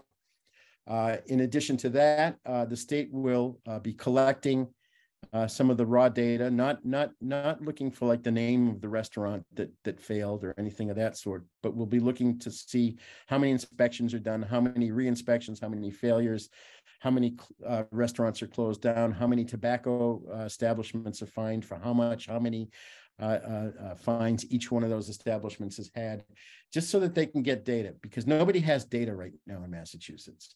You know, on the islands, the great example there was when I was first getting involved there, somebody said to me, 1 in 5 people that live on Martha's Vineyard have a substance use disorder. Well, think about that. That's a lot of people. 1 in 5. The population 17,000 at that time. Now it's 20. So I asked, where's that figure come from? And they kind of looked at each other. All the health directors are kind of, well, we just heard that. And there's so much of that data out there that we've all heard that we don't really know the answer to. So this $98.8 million is aimed at compiling data, having reliable data about communicable diseases, about teen pregnancies, suicides, overdoses, substance use issues, prescriptions, heart attacks, everything that has to do with public health, they want to have data on. And it would cost $98.5 million or $98 million to do that. So that's where that comes from. $30 million for workforce development. Right now, if Mark, if you wanted to hire somebody and they wanted to go to soil school, I think you'll vouch for the fact that you'll sign them up for the new EPIC program for soil certification so they can do Title V. They will wait for anywhere from 11 to 14 months to start the class because there's a waiting list. They'll end up going to Western Mass, to Central Mass, to the Cape. They'll go all over the state. And once they're done with the course, they get to wait. Right now, the waiting list is 11 months to get the examination. Now, I know there's a bunch of docs on here. Imagine taking a course in med school and finishing the class and having the final 11 months after you've taken the class. That's what the soil evaluators have to do right now. So, and also to get your RS or your CHO, Certified Health Officer certification, to get any certifications, there's waiting lists and there's expenses and there's inevitable travel. So one of the pieces in the workforce development is that there are going to be 10 regional training sites and there'll be no waiting lists. The closest one to here was announced today, and I'm sorry, I get the slide. I'd have to mess around with my computer, but I think it might even be here. It might even be in Framingham. I'm not positive where the closest one is to here, but each of the trainings, each of the certification trainings will rotate through those 10 sites around the state. So nobody has to travel more than an hour at the most to get to any training. They'll all be able to be done without staying in hotels, that expense and all of that. And for participants in the Public Health Excellence Program, all trainings are now free. There's no more charges for tuition. If you go to like the Mass Health Officers, MHOA, if you go to their conference or if you come to ours, you'll pay a registration fee only to cover the cost of the meals. So you're not going to be paying any tuitions for all of the trainings, which saves your town a lot of money, because if you have a training budget built into your Board of Health budget, you can cross that one out. That's going to be for free. Then the last one is $71.15 million for capacity building. And this is really, I think it's the most exciting part of the whole thing. Everyone else in the state, you have not done this yet. You won't do yours until March or April, but everyone else in the state as of last week completed all of the blue dots on that map, completed a capacity assessment that was 3 phases. Phase 1 was identify everybody in your town that does anything to do with public health. So if your inspectional services people do some of your housing, they would be named. Your secretary, your health director, your inspectors, anybody who does any function. If your school nurses do public health nursing, that give their names and their contact information. Round 2 was a questionnaire sent to every one of those people that were identified.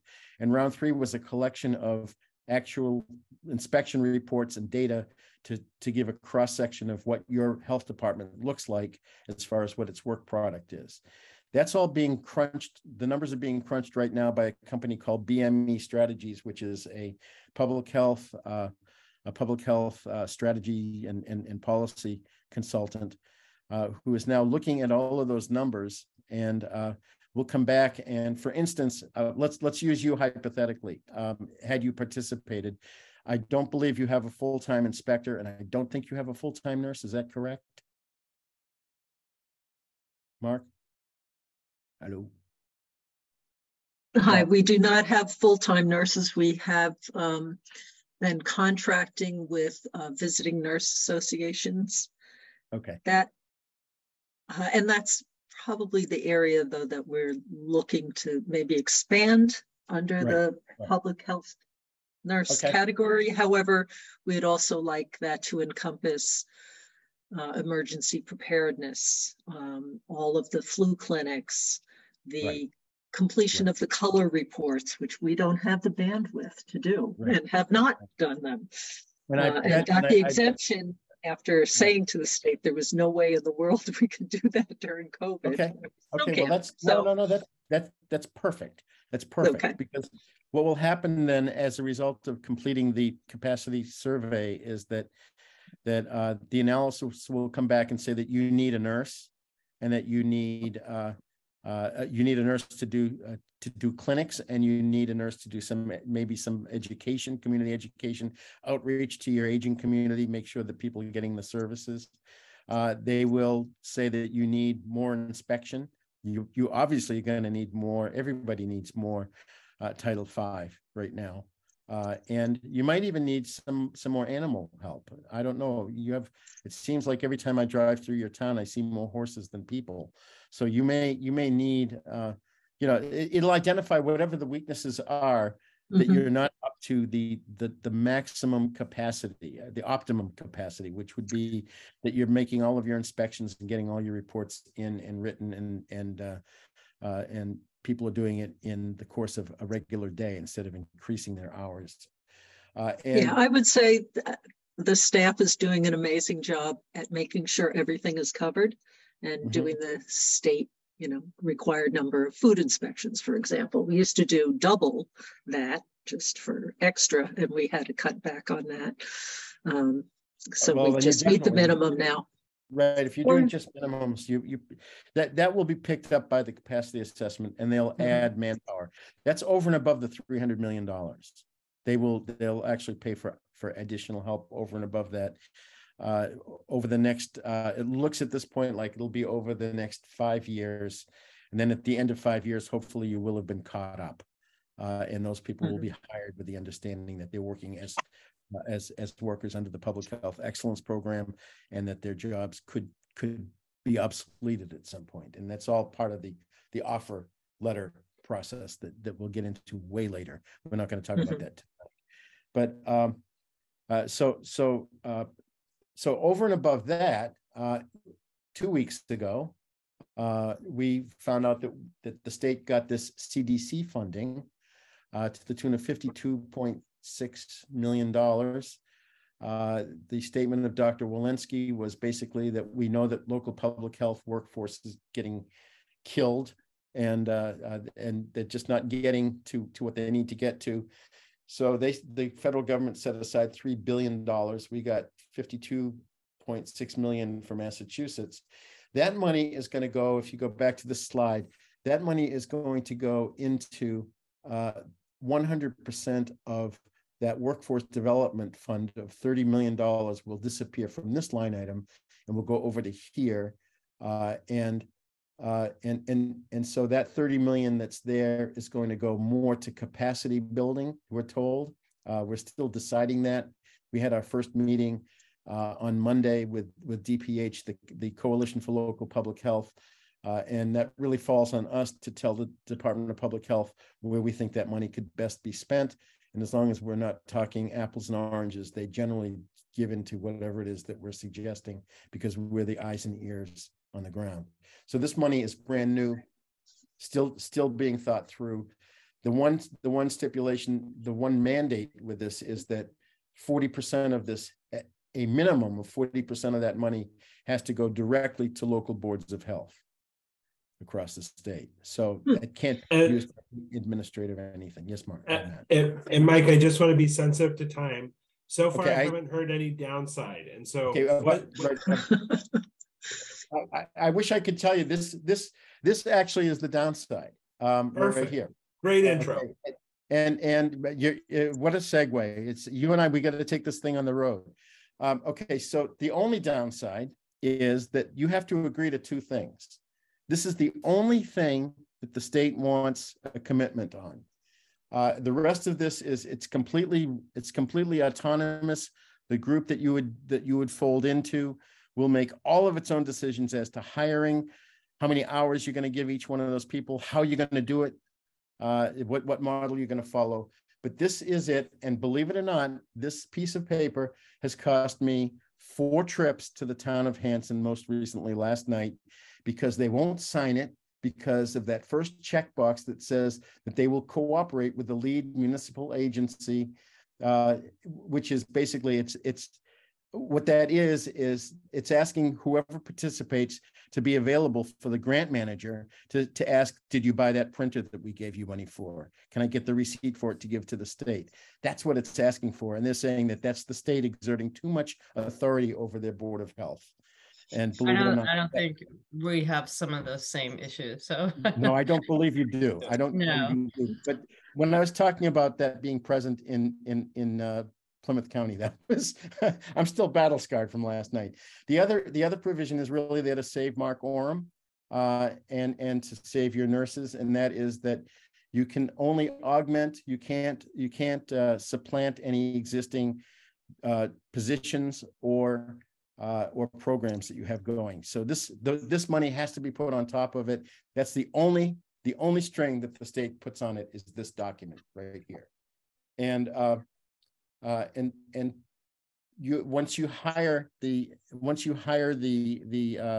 grant services manager, which this particular group that we're talking about for you already has one in place, her job is to do everything that's here.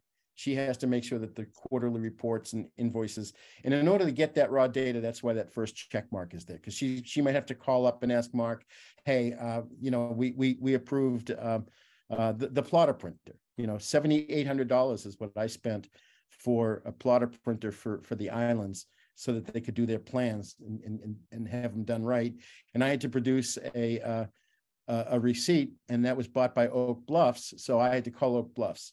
That's it. That's the only interference the state does, and there are monthly check-ins for the grant manager. You guys don't have to do any of these things.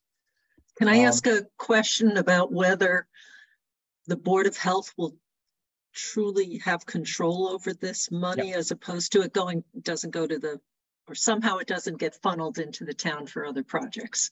It can't, because no, it can't. Okay. It's actually, you're talking to somebody who lives in Framingham. You're talking to somebody who once got a grant, and you're talking to somebody who when we got the tobacco grants, and when we got our MOPSI grant for doing controlled substance and substance use disorders, that money was being used to put the traffic light out in front of Town Hall and take out that little rotary that used to be there. If you remember, they used to be a rotary in Town Hall, and now they have a traffic light there. That was our money that I went to the state and got for opioids. And I just want to keep us on. So I hear, nope, they can't take your money. So that sounds encouraging. They can't, nope, because the money is in the hands right now. Of the state, and it's like the pass through. It's actually in the hands right now of Needham. And it can only be used for this purpose. Okay, so all right, so and as here we've covered that. These are the permissible costs. It's really geared towards staffing and dues. The dues for all of your, like Mark's MA Mass Health Office, MHOA dues be paid for this. His attendance at the program would be paid for this. What you can't do is you can't do capital expenses. And I was the first person to test that when I asked the state if I could buy a boat to go between Martha's Vineyard and Nantucket. And they said, no, we're not buying you a boat, because it's hard to get between the two unless, no, that's the last slide. So there we are. Wait. So things like, groundwater quality and quantity are, one of our priorities with private water and private septic here. So are things like sampling or having a GIS system to, more precisely locate wells and depths of wells. Yeah, I bought that from Martha's Vineyard. I bought the GIS. So that's not considered a capital expenditure. No. Sampling, anything like that. No. Okay. No. So it's anything that is a classic public health function is covered. And if you look at the report of the special commission, the blueprint, which if you don't have a copy of it, Mark, I'll get you a copy that you could distribute. It's the report. It's about 160 pages, and it really takes public health apart and puts it under a microscope in Massachusetts. And they actually designate what are core public health functions. Anything that falls into those categories is paid for by this grant. This grant is there to bring all boats to an equal level across the state. You won't see Boston, you won't see Worcester, and you won't see Springfield being invited to participate because they have huge budgets and they don't really need anything from this. Cambridge is in it, which is interesting because they have some lacks. I just want to pause. Kay, are you guys doing this in Dover? Because it always makes us happy if Dover does something. Yes, we are. We're part of the Needham group. And actually, it's the Needham group that I want to match you guys with, so because of your affinity with Dover. Yeah. And the school district, it makes a ton of sense. Right. And I told Sam Wong, and we both actually sort of said this at the same time. It wasn't me pushing him. Sam's feeling, having been the director here in Framingham, and he's now the director of the Office of Local and Regional Health at DPH. So he's the guy in charge of all of this, in charge of all of the local public health boards and all of that from DPH. Sam's feeling and mine were instantly not Framingham. It's not a match. All Framingham does for you is give you the water from General Chemical, and this, you have no common ground whatsoever. But well, Dover, I do think, especially since we share a school district, like for me, I think Framingham's lovely in many ways, but certainly our COVID experience was very close collaboration with the Dover board. And I think, especially as we think about that pandemic experience, that alignment continues to make a lot of sense to me. And the other, you'd have very good services coming from Needham too on all of that. And I'm sorry, Kay, I didn't need to walk on. I was going to say that what we also share is and the role of septic and well inspections in our day-to-day lives and how important they are. Yeah. Needham and Medfield don't do very many Title V's because they don't have many septic systems, but with the two of us in the group together, I think it would be a great opportunity to collaborate in those areas. I think that sounds, go ahead, Daryl. Oh, I was going to say, Mike, would it be possible for Needham, say if Dover and Sherborn can identify enough things to do across the two towns, might they go out and actually hire someone to do that specifically to help us? The answer is yes, and provided that Needham can get any kind of benefit whatsoever from it, which even if they have one well, which I know they do, then they can justify it. There are examples in the grant program of towns that get zero services from the grant, from one part of the grant, and the islands is the perfect example. I told you how bad it is on Martha's Vineyard, 6 boards, 18 Board of Health members, blah, blah, blah, blah, blah.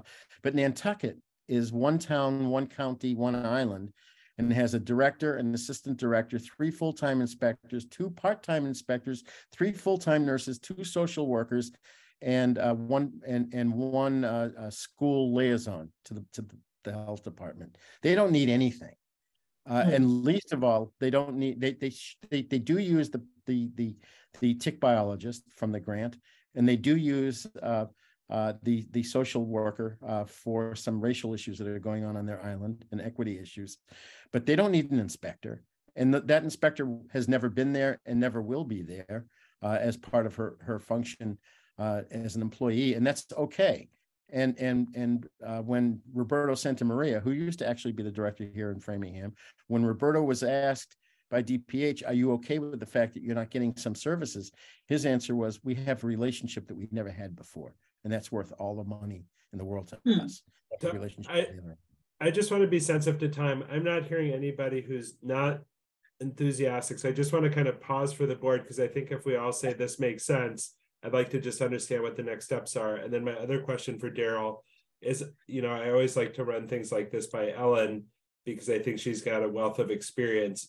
In picturing Ellen in my head, I can't imagine her objecting to this, but I wondered if you'd had any discussions with her about it.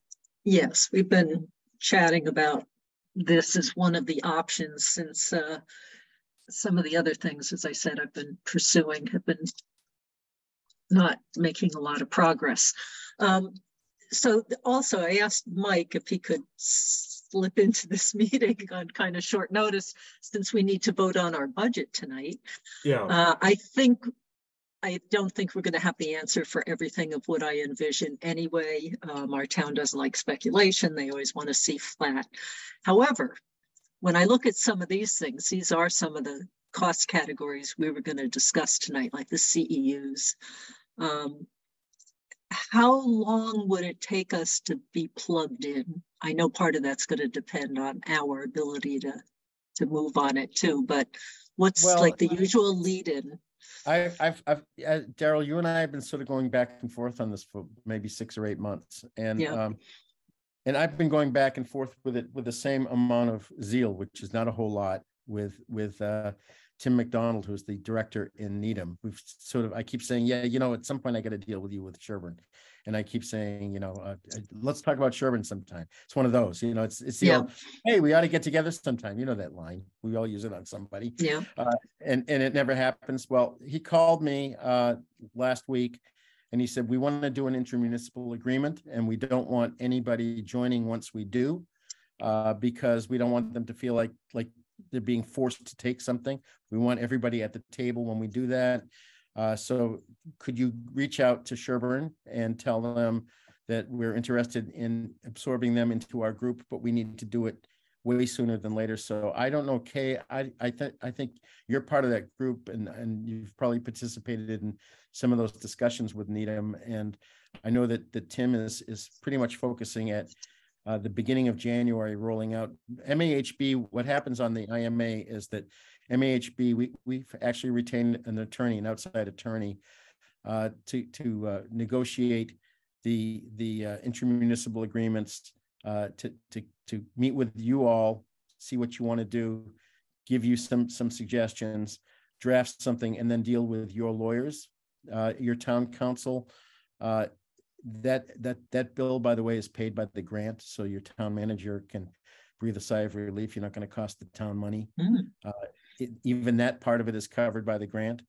That really helps, because that would be a big hurdle. You know, a lot of that's why Cheryl is what she does, is that, you know, I don't use any. I have a law degree. I don't use it at all, and I don't do anything legal on this. I'm doing more policy work right now. But Cheryl and this attorney are doing IMAs right now. We have 50 of them that they have to get done in the next couple of months. And so they will pull it together. I don't know, who is your town council? Do you guys know? Yeah, it's Petrini. So okay. I just am sense of the fact we have a ton of topics to talk about tonight still. I'm just done. No, Mike, it sounds fabulous. I just don't know that we need to keep selling, because I think we're probably buying. So okay. I just want to kind of take a straw poll for the board. I think for me, you know, the alignment in the same group as Dover makes a ton of sense, as I mentioned, for the town overlap. And I think for Kay, just the constituency building of another community that is heavily dependent on public or on private wells and septic. Does anybody have any concerns about working to move forward with this with Mike? No, it sounds like all upside. I think we just need to figure out what we need to do to make it happen. Yep, agree. And I think Mike is also hoping we will take a vote. Perfect. And this evening, and I don't know what that needs to contain in it, Mike. I would well, the motion that most people say is that they move to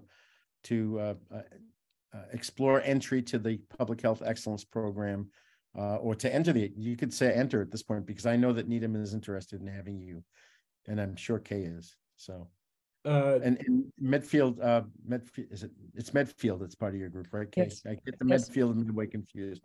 Medfield is really kind of not heard from a lot in this too, from what I understand. That's right. But everybody's on board with having you. So if you just make a motion to enter it, we'll get things going for you. And Mark will let you know when the next time that group gets together, which is in the next couple of weeks, I believe, on a Zoom. And we'll get you at the table. Sounds good.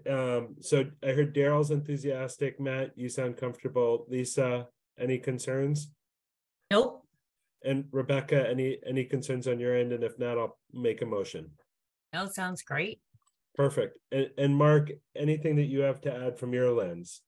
Well, because I act as your agent, I don't mind being at the table, but Ellen acts as our administrative director. So you said it earlier, when she gets back to the office, we want to make sure she's included in these meetings.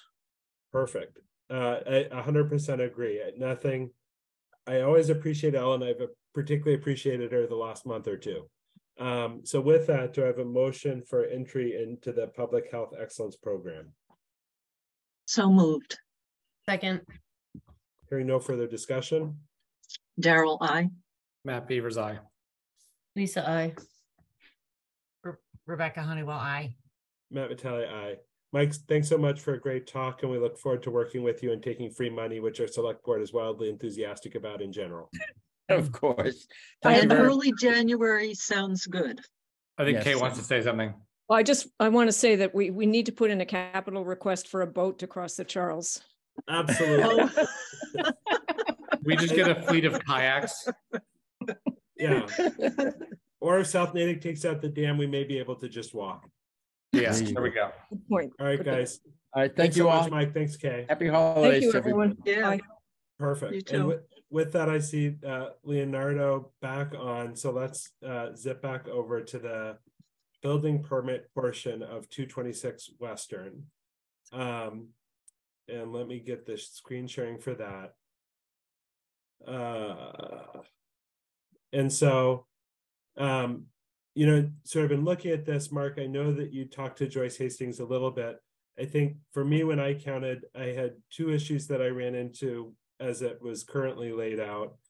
So maybe we can start with just a room count in terms of how I was counting the downstairs, and other members of the board can sort of weigh in about whether you arrived at the same thing or something different. And then for the Rodriguez family, the way this works for us is sort of twofold. So the state has a set of regulations where the total number of rooms divided by 2, rounding down if applicable, determines the room count for the septic system. And so because you have a proposal for a 4-bedroom system, it means your home can have 9 rooms to be compliant with the state method of counting. Sherborn has some additional regulations that drive how rooms are counted as bedrooms that are different than the state. One of those is that any room connected directly with a full bathroom counts as a bedroom. And so I think there's an update to the building permit as it relates to the exercise room, where that went to a half bath. And then any room above the 2nd floor counts as a bedroom. And so that's where I think the study library will be a point that we talk about a lot, but that's just kind of the background as we go through some of the counts that we go through. So for me, I'm happy to just kind of open the count up if that works for folks. On the 1st floor, I counted 1, 2, 3, 4, 5. I treated dining and living room as 2 rooms because they're separate patterns of use in a fairly sizable space. And I think that's consistent with how we typically handle it. I'd particularly welcome feedback if others reach the same conclusion. Exercise room looks like in this plan has a full bath there with the bathtub. So I would not be comfortable permitting that with a bathtub, but I would be comfortable with a half bath, not counting that as a bedroom. So I landed at 5 downstairs, no bedrooms, as long as that's a half bath. If that's not a half bath, then that would count as a bedroom because it has a bathroom directly connected to the room. That's at least appears to include a tub. On the second, and that was the same for me. Yep. So I think the exercise room, that if that's a 3/4 full bath, then I think that would count as a bedroom, and the plan would not be approvable sort of as listed for a 4-bedroom. On the 2nd floor, I counted 1, 2, 3, 4 rooms here. For me, the guest room and library study room felt very tricky. I struggled because this doesn't look like the flow we've seen for others is more of a sitting room layout, and that doesn't look like what this offers. This to me looks like a separate space that offers privacy, and I think otherwise meets the definition of a habitable room. So for me, if this were a large cased opening with not a closed doorway, I think that I would be able to count that space as 1 room, but with kind of separate privacy and the physical layout of it, I struggled to not count that as a separate room, particularly as it's labeled as a room. And so for that, I then landed at 1, 2, 3, 4, 5 bedrooms on the 2nd floor. So at least in my initial review, I landed on, I didn't think that this was consistent with other plans that we've approved at 4 bedrooms, with the big issues being the conversion of the bathroom on the exercise room to a half bath, which I think Joyce Hastings had communicated in email was part of the plan, and the room count, because if we've got 5 downstairs and 5 upstairs, then we have 10 rooms and can only have 9 for a 4-bedroom system. If this is a larger opening without a doorway, I think that solves both issues, but sort of. I think the same. The only thing that I thought a little bit differently, and it is interesting, you're right, we've had this suite concept similar to the master, which I guess we're supposed to call primary now, the primary on the right.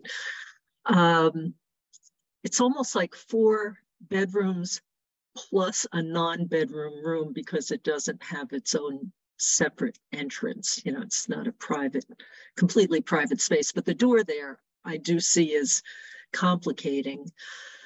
And would door, also be more comfortable if there was no door. And that's this door here, Daryl. The yes, sort of, yes. Okay. I think that's what Matt. I feel like Matt summarized that well. Yeah. Like I think it's 2 issues compounding. So I wouldn't have counted it as 5 bedrooms, but 5 rooms. Yeah, and 4 bedrooms in a room. But I'd say once it's open, the wording library study should not be there. It should just be called the guest room. Right. Because you're if that door is functions. Yeah. Yes. And, yes. Agree. The door. And so I guess when I want to be consistent, because again, I think we have times that we have preferences about how we'd like to see plans handled, and then we've got the regulations. I think for me, this looks like a room. It offers privacy. It has the requisite space. It's conditioned space. And so I think if we say it's a room above the 2nd floor, a room above the 1st floor, then it's considered a bedroom. And so really it's a question of, does this get converted in some way so it's a suite? Because it's different than our garage rooms or bonus rooms that are not otherwise accessible. Like it's fully accessible with the living space. I guess, the question I have for folks, because I think your point, Daryl, about the suite makes a lot of sense. And if we've certainly had other plans where we had an in-suite space where we treated that as a sort of continuous space. Again, typically it doesn't have a doorway there. Right. Or sort of to offer privacy, but how are other folks thinking about that? Is Daryl, am I take that kind of consistent, or do other people have a different point of view? I think that's consistent with how we've viewed suites in the past, which is that there is sort of a seamless flow from one part of that space to the other. So a door would preclude that, and it would function as its own entity. So I agree with that. And I also agree with, changing it to a half bath in that room downstairs to sort of create no illusion that that's could be construed as a bedroom. And the other piece I want to make sure is being consistent on is my recollection for when we've had these great rooms in the past. And Daryl, I think you did a good job summarizing this last time we discussed it. If there's 2 patterns of use, we typically count those as 2 separate rooms. Am I remembering that correctly? Yes, we have done that. And so the other benefit of the guest room and the library study room being a conjoined space is it resolves that piece of the issue, because that solves the room count issue on the 2nd floor, as well as the total room count then would be down to 9, with 4 rooms on the 2nd floor and 9 rooms in total.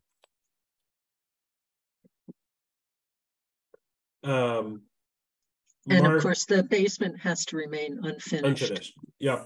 Well, it has to remain unfinished, or it could be finished with deed restrictions and other things that we've done for others. Though again, for this soil, when you look at it and the high, the extended period of time required for percolation, I really do think that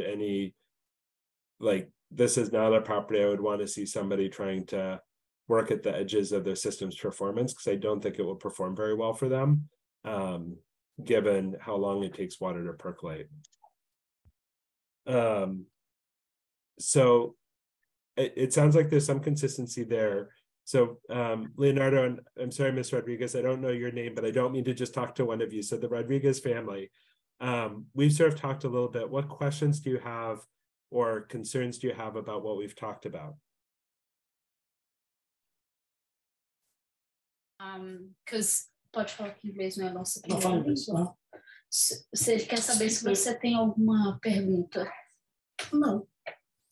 I don't think we have any question. We're just trying to understand it very well because English is not our first language. So we're trying to really pay attention. And so the only question which remains here is that about the library study room. If we take away the door, would that create, like, would that solve the problem? I think what I would say is so taking away the door would help. I would recommend extending the space of that opening a little bit so it was sort of visually a common space. So if you just took out the door, that would still leave me uncomfortable because it still looks and functions like a separate space. I think if you can open up that opening a little bit wider, for me, okay. I've been in a place where that gets comfortable, but I think that you could have those 2 patterns of use within one room. And if you don't have the walls separating into 2 spaces, then I think that solves all the issues with the room count side and the room on the 2nd floor. And Matt, okay. I see you came off mute, Matt. Feel free to I was just going to say that looks like a 6-foot opening. I don't know if I feel as strongly about widening it, but I think if the door is gone, that's clearly one space in my mind. Okay. So what would solve the problem then? No, I think Matt is saying that he thinks you could solve the problem just by taking out the doors.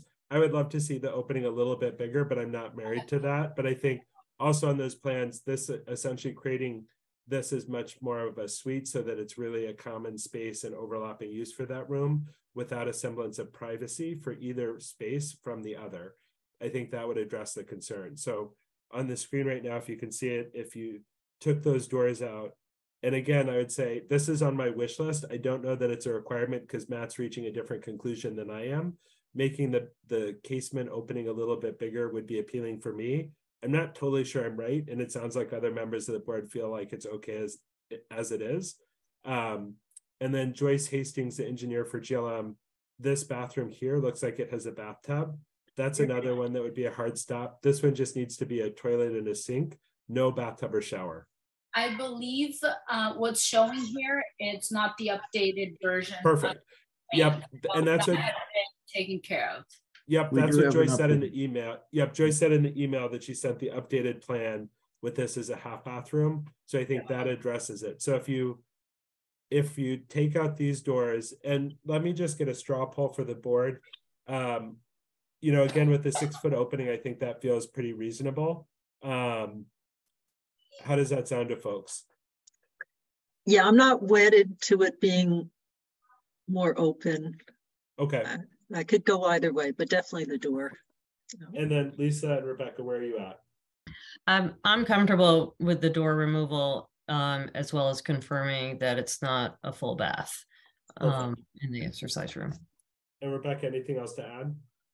No, as usual, I hate regulations. I hate the enforcement part of our job. And I think that we're not being very conservative here. And I think that it's short-sighted in the long run because it really is concerning when we're just playing games like removing doors when we know that it's suspicious for a space that probably So I guess the question, Rebecca, is then what would make this acceptable to you? I think that we should admit that it is possibly a bedroom and that by the state guidance would require some extra protections. So I guess Rebecca, so you're just saying that you could not approve this plan? Correct. So if they completely remove the walls, you couldn't approve this plan?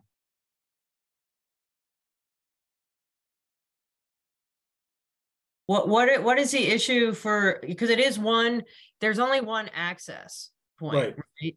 So I guess I'm curious why you think that this is, if we just remove a pocket door between a space that only has one access point and no full bath in, that portion of it, why do you think that is in fact a second bedroom that we can't alleviate? It just is a great space for a bedroom. And I think the whole reason that, the state is trying to have some kind of uniformity in addressing things across, towns and municipalities. And it just isn't possible ever.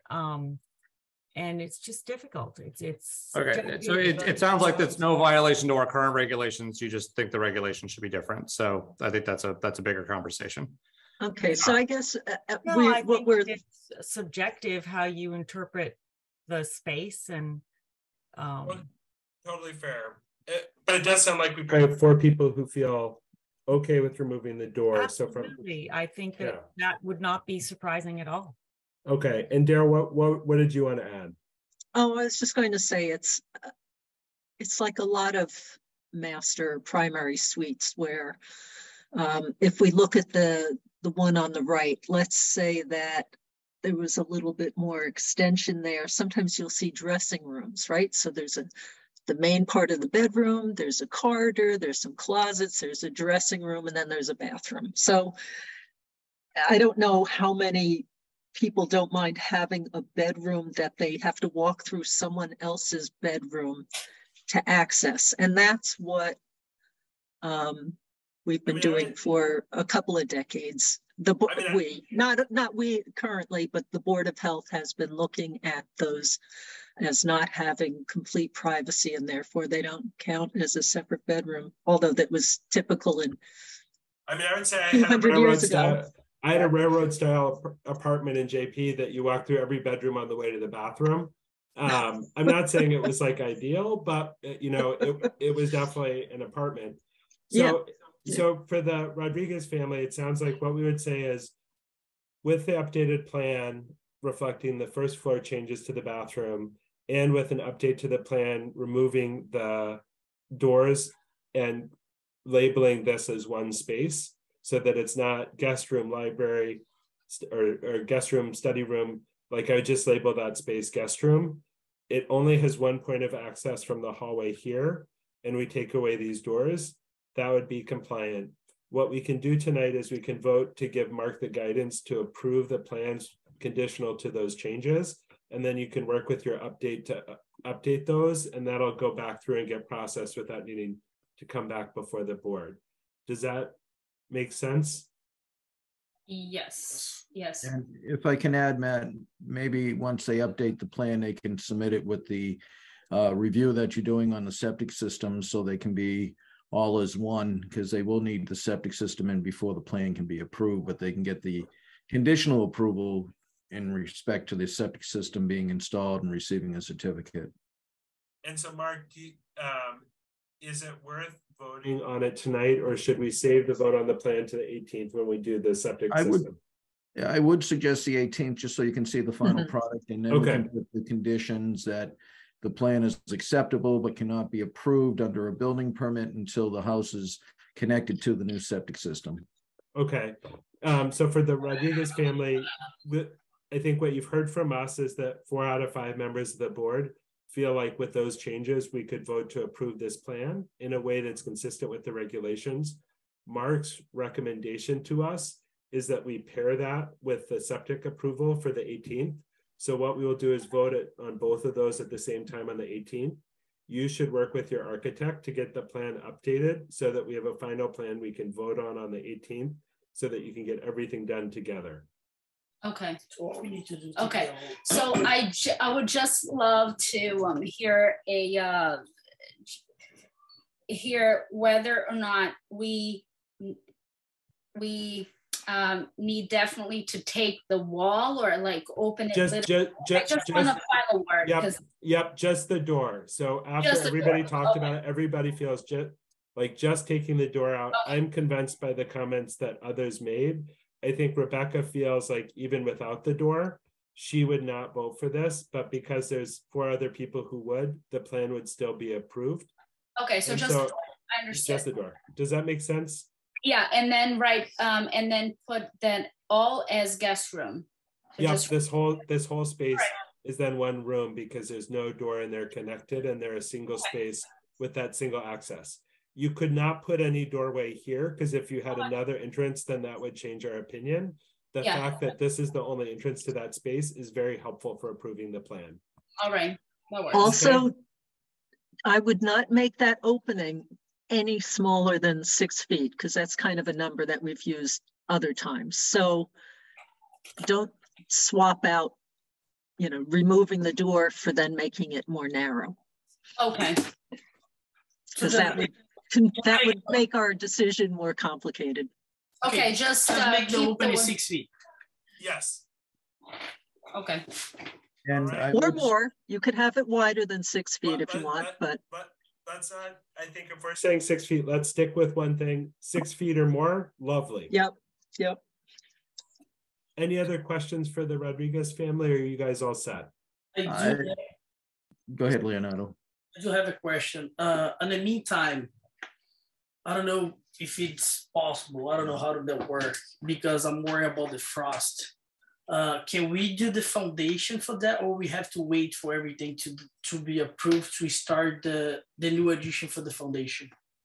And I did speak to Leonardo about this. It would create a change to Appendix A when we say under our demolition reconstruction, where if they did that, they would not have their certificate of compliance for the proposed system, and they would be starting ahead of that. And that would change that procedure that we require, that the house has to be still in place, the existing house, before they can do a demolition reconstruction. So I did tell him that would have to, and I'm glad he asked that. I said, it's up to the board. They would have to grant a waiver to that. Have we done that? I feel like, did we do that for one of the properties up on, What we did is 3 Prospect Street. We said they could build the system up to the septic tank, but it was too dangerous to put the septic tank in because a house could fall down as they were doing it. So that's the only one I know of, but I'm not for sure. We have dealt with foundations at their own risk, but that was already with a system in place that was functional for the addition. But I'm To not add the, oh, sorry. I'm all set. All set. Oh, to for the foundation that you're talking about, Leonardo, does that require taking down part of the existing house? Yes, for the garage and for the back, on the back as well, the little now the existing room, the little room they have in the back of the house, right? Okay, yeah, that would be complicated, I think. If it was just putting in a foundation like a pad outside of the existing house, maybe, but the little porch it's falling apart now, so we that's And so it sounds like, I think it's going to be hard for us to approve that and be consistent with other regulations. Mark, I guess my question for you is, for me, consistency is the most important thing, because we have to be consistent, or any property owner could say, why did you do this for me and different for somebody else? I also, at the same time, think, the considerations of frost are relevant. Do you see a way that we can do this that is consistent with past practice, or would this be its own new precedent? Because I do think that Prospect Street scenario you described is sufficiently different that it's not the same scenario. That is correct. And the issue with the demolition reconstruction was a give and take, but it does require the certificate of compliance to be issued for the replacement septic system before they start any work. And the reason for it is we had to balance new construction versus repairs, and 1-bedroom upgrades to a repair. So it was would consistent across all those projects. Yeah, it would change the spirit of that requirement. So I think it sounds like we probably can't do the foundation. I think the things that can happen in the meantime would be drilling the well, and then the rest of it would need to kind of wait until we got further along with the plans approved and the system replaced. Then the foundation would go in. Okay, so just to make sure we understand here, we're only approved to work on the well, and then wait for the septic and also this building plan approval, right? Yes, but just to be careful with what I'm saying, the building permit will not be approved until the septic system is approved and tied into the house, and the well is abandoned and the new well is approved for both water quality and quantity. So there's quite a few steps, and that's why I'm glad you got the well approved tonight, so you can get started on that, because sometimes the well takes a longer time to get approved than the septic system construction and certificate. So, but I will help you through it and guide you through it, but there is quite a few steps before you can actually demolish the house. So I wonder if it would make sense as a next step for Mark to just connect with the Rodriguez family later this week to just kind of go through and make sure everything's clear with those steps and the sequences. Because I think from the board standpoint, we've sort of answered the questions for tonight. And again, I just want to stay sensitive for time because I know we've still got the regulatory discussion.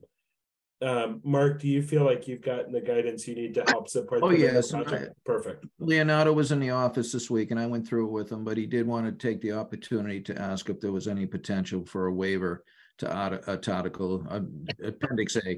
And that's why the discussion, but they can call anytime. I'd be glad to consult with them through the whole process because it is complicated and I'd be glad to help them through it.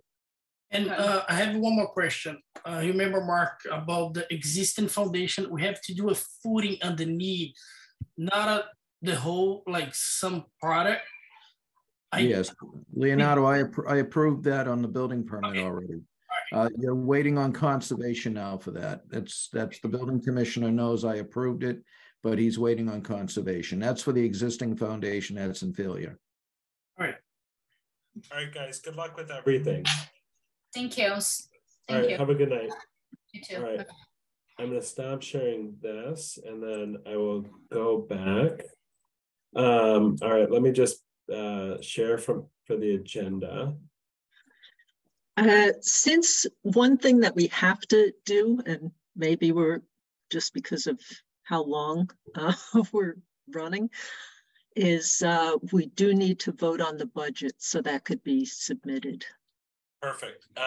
Let me pull that up because I think that's in my email. I guess the other inclination I have, just because it's 9:30 and I feel like rushing regulatory stuff is never going to be in our best interest. I would favor that we roll over review of well regulation section 10.1 or can briefly discuss just so people see the meat of it. But otherwise roll over the final review of the well regulation language to the January 4th meeting. Does that sound reasonable to folks? Yeah. Yeah, I hate to do it, but I don't think we're going to have a meaningful discussion tonight. Yeah. And I just think it's one where like we see the legacy of the regulatory language, and it really shouldn't be something we try to say like, oh, let's just get this done, because 15 years from now, people will be like, who is this beaver? And how did it all connect? And we just want to make sure we get it right. So I would favor we roll over number 7 of chair's business over, and that we again, I just want to show section 10.1 so people can see it, and then we can check that one off. And then I would also like to roll over the discussion of methods to capture GIS coordinates, because I do think that's another one where the PHE collaboration really seems like an exciting way to think about that. Yeah. Does that sound reasonable to folks? Yeah, and it seems like the other two, the budget and the 40B, are things that need to happen tonight. So yeah, and then the consideration of fee escalation, I'd also like to wait until Ellen is back in participatory meetings before we discuss that one.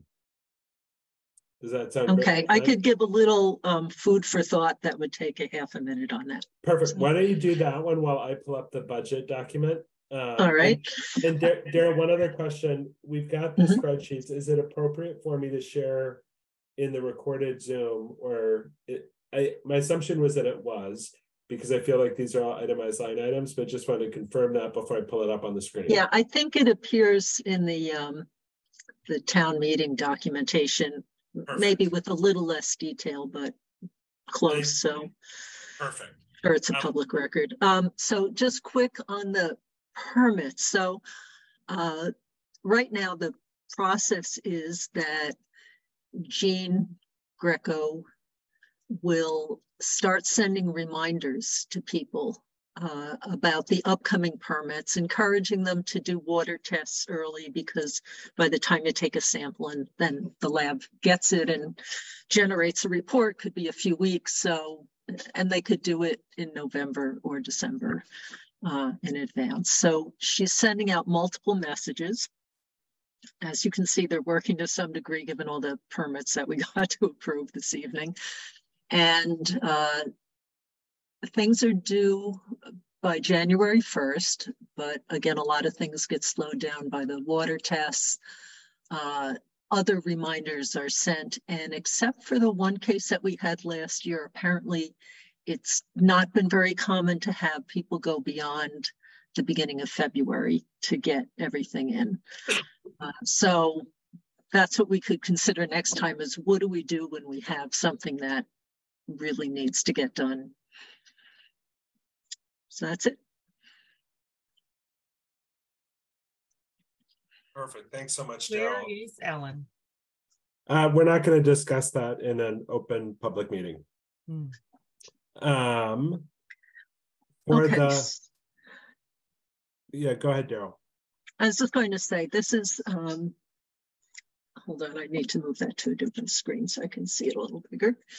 And Daryl, this is the generic budget. This is not including the part with Ellen's commentary. So I thought I'd bring this up, but if the other one's better, no, I can do that. This one is good. And the comments are things that we have to address each year, and they're pretty consistent because we've got this down to a science in a way, or I should say Ellen, that was the royal way. Ellen has gotten it down to a science. So this is the standard thing that they look at several years, and there's a 3-year average. We've got some funny numbers in here. Say the first row, BOH appointed official, that would be Ellen. FY22 looks very high compared to 21, even though I would say things were a little more intensive COVID-wise in the fiscal year 21. That's not calendar year 21. But that her extra time was being covered by ARPA. And then all those ARPA funds got diverted to other projects in town. So we see more of a real number with that 83.9 figure for salary. But that would be more akin to what the salaries are for people in her role in other towns. But then they're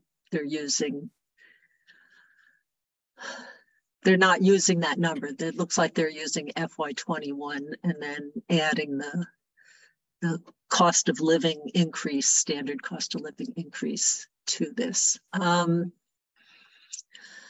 So that's, for all of these line items, that's kind of the way they're doing it.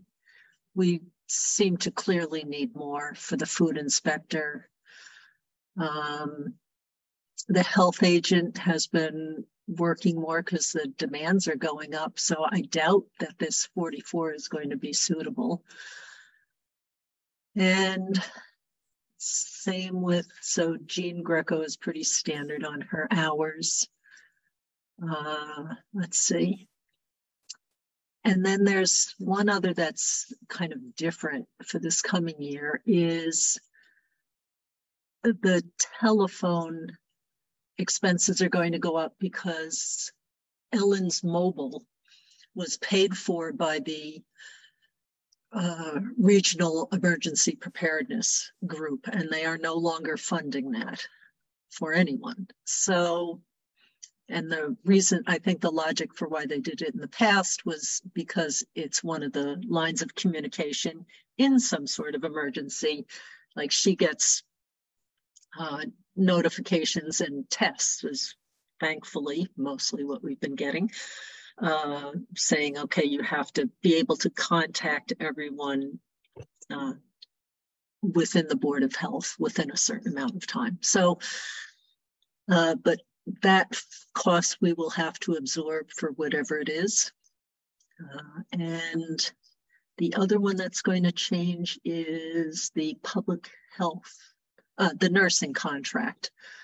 And we have to do final negotiations, but they were proposing, we discussed this at a prior meeting, a significant increase in that. Who knows what will be happening by June? Will we be using Needham as a supplement? Will we be continuing to use the Natick Walpole VNA? Unclear at the moment. So here's my general impression. I feel like we have a lot of things up in the air right now. The shared services through Needham. Really, I see, we're not supposed to replace anything on here, but we do have added needs. But mercifully that will be taken care of by all that funding for that program. I think we should increase the food inspector and at least ask for something that's more level with the most recent year. We need to add for phone, and we need to increase Walpole VNA. Having gone before advisory for the many budget's years. gone, by the way. So I am just gonna while Daryl's going over it, I'm just gonna pull the numbers from Ellen's recommended into the original spreadsheet so we can see it all together. Does that sound? Or Daryl, should I just pull that one up? No, either, whatever you like. So I'm just gonna update the original so that we can see it. And Daryl, if you can just describe it, and then we'll see the final. Does that work? Yeah. Yep. And while you're pulling that together, I'll just say that the mantra from advisory for many years has been, unless you're sure that you're going to need an increase, don't do it. So I think we're pretty sure, but the guidance in the past, need to find out from the new advisory chair if this is still the case, has been kind of leave it as flat as possible. And then if you have need for additional funds, let us know when you encounter that situation. So I could see the discussion with them going a number of ways of either we need to follow the numbers that they proposed, even though we don't think they're particularly realistic, or debate for something else. And then the question is just, what do we want to vote on? What are people comfortable with? We can always retract if that's what they want, or we can always propose expansion at some point in the future. So. And Daryl, I am almost done updating. Give me one more second, and I will. Okay. I'll sort of pull it in, and then I had a couple of thoughts of sort of how I'd favor approaching it. But sorry, I'm not faster at typing. No, that's fine. Then I'll mention, I could see putting in for more, certainly for Ellen and for food inspector at a minimum. I think Mark. Also, I don't see your work dropping off anytime soon, Mark. It has not. It's been very busy. Yeah, and so we had also talked about how now that Mark is not, his continuing education and conference attendance is not being covered by another town any longer, that we need to step up and address that. But it looks like there might be some relief for that based on what Mike Hugo just presented to us. So I think I'd probably want to push it beyond what the standard is that they propose, because I don't see some of that as realistic. Also, and so Daryl, I pulled up the screen with I think those updates, and I think this reflects the changes that Ellen had included in the proposed section, at least when I looked at it. But if anybody sees something different, let me know. The only one that wasn't totally clear to me was the nursing contract, but based on what you described, it seems like advisory's position would be keep the old value, and when they negotiate a new contract, tell us what it is. Yeah, except we're really entering the process of negotiating now. So that one I would be comfortable saying we're working on it. We have received something from them where they proposed essentially a doubling, so a little more than a doubling, and that's what we're seeing here. And I guess, so a couple of thoughts I have in the setting of the PHE program is it seems like there's a good pathway to support the dues, subscriptions, memberships. With that, again, I don't know if we can count our chickens before we hatch, so I sort of feel like we should vote it in the budget in case something falls through with that grant application and engagement. I agree. But I think it's, again, my hope is that for some of these pieces, we can roll that over. And I think that Board of Health new equipment is the continuing contract with the Sharps disposal, which I think is an important public health initiative that I remain enthusiastic about. But I think I got everything else in and updated the phone to reflect Ellen's phone no longer being subsidized by another pathway. Yeah. So I would favor voting on this budget. As we can see, there are a couple of areas where we're above target. The single biggest driver is the increased nursing contract cost that we expect to be faced with. But otherwise, things are generally in line with expected outcomes from other changes in grant funding. Yeah, so the other thing that wouldn't be really for Ellen to argue for, but so when COVID first started and we as a board decided that we should compensate Ellen for all of the overtime that was inevitably coming, the town had proposed either just a stipend sort of deal where some fixed quantity of money, but then we chose to do it hourly for fairness to the town and to the employee. And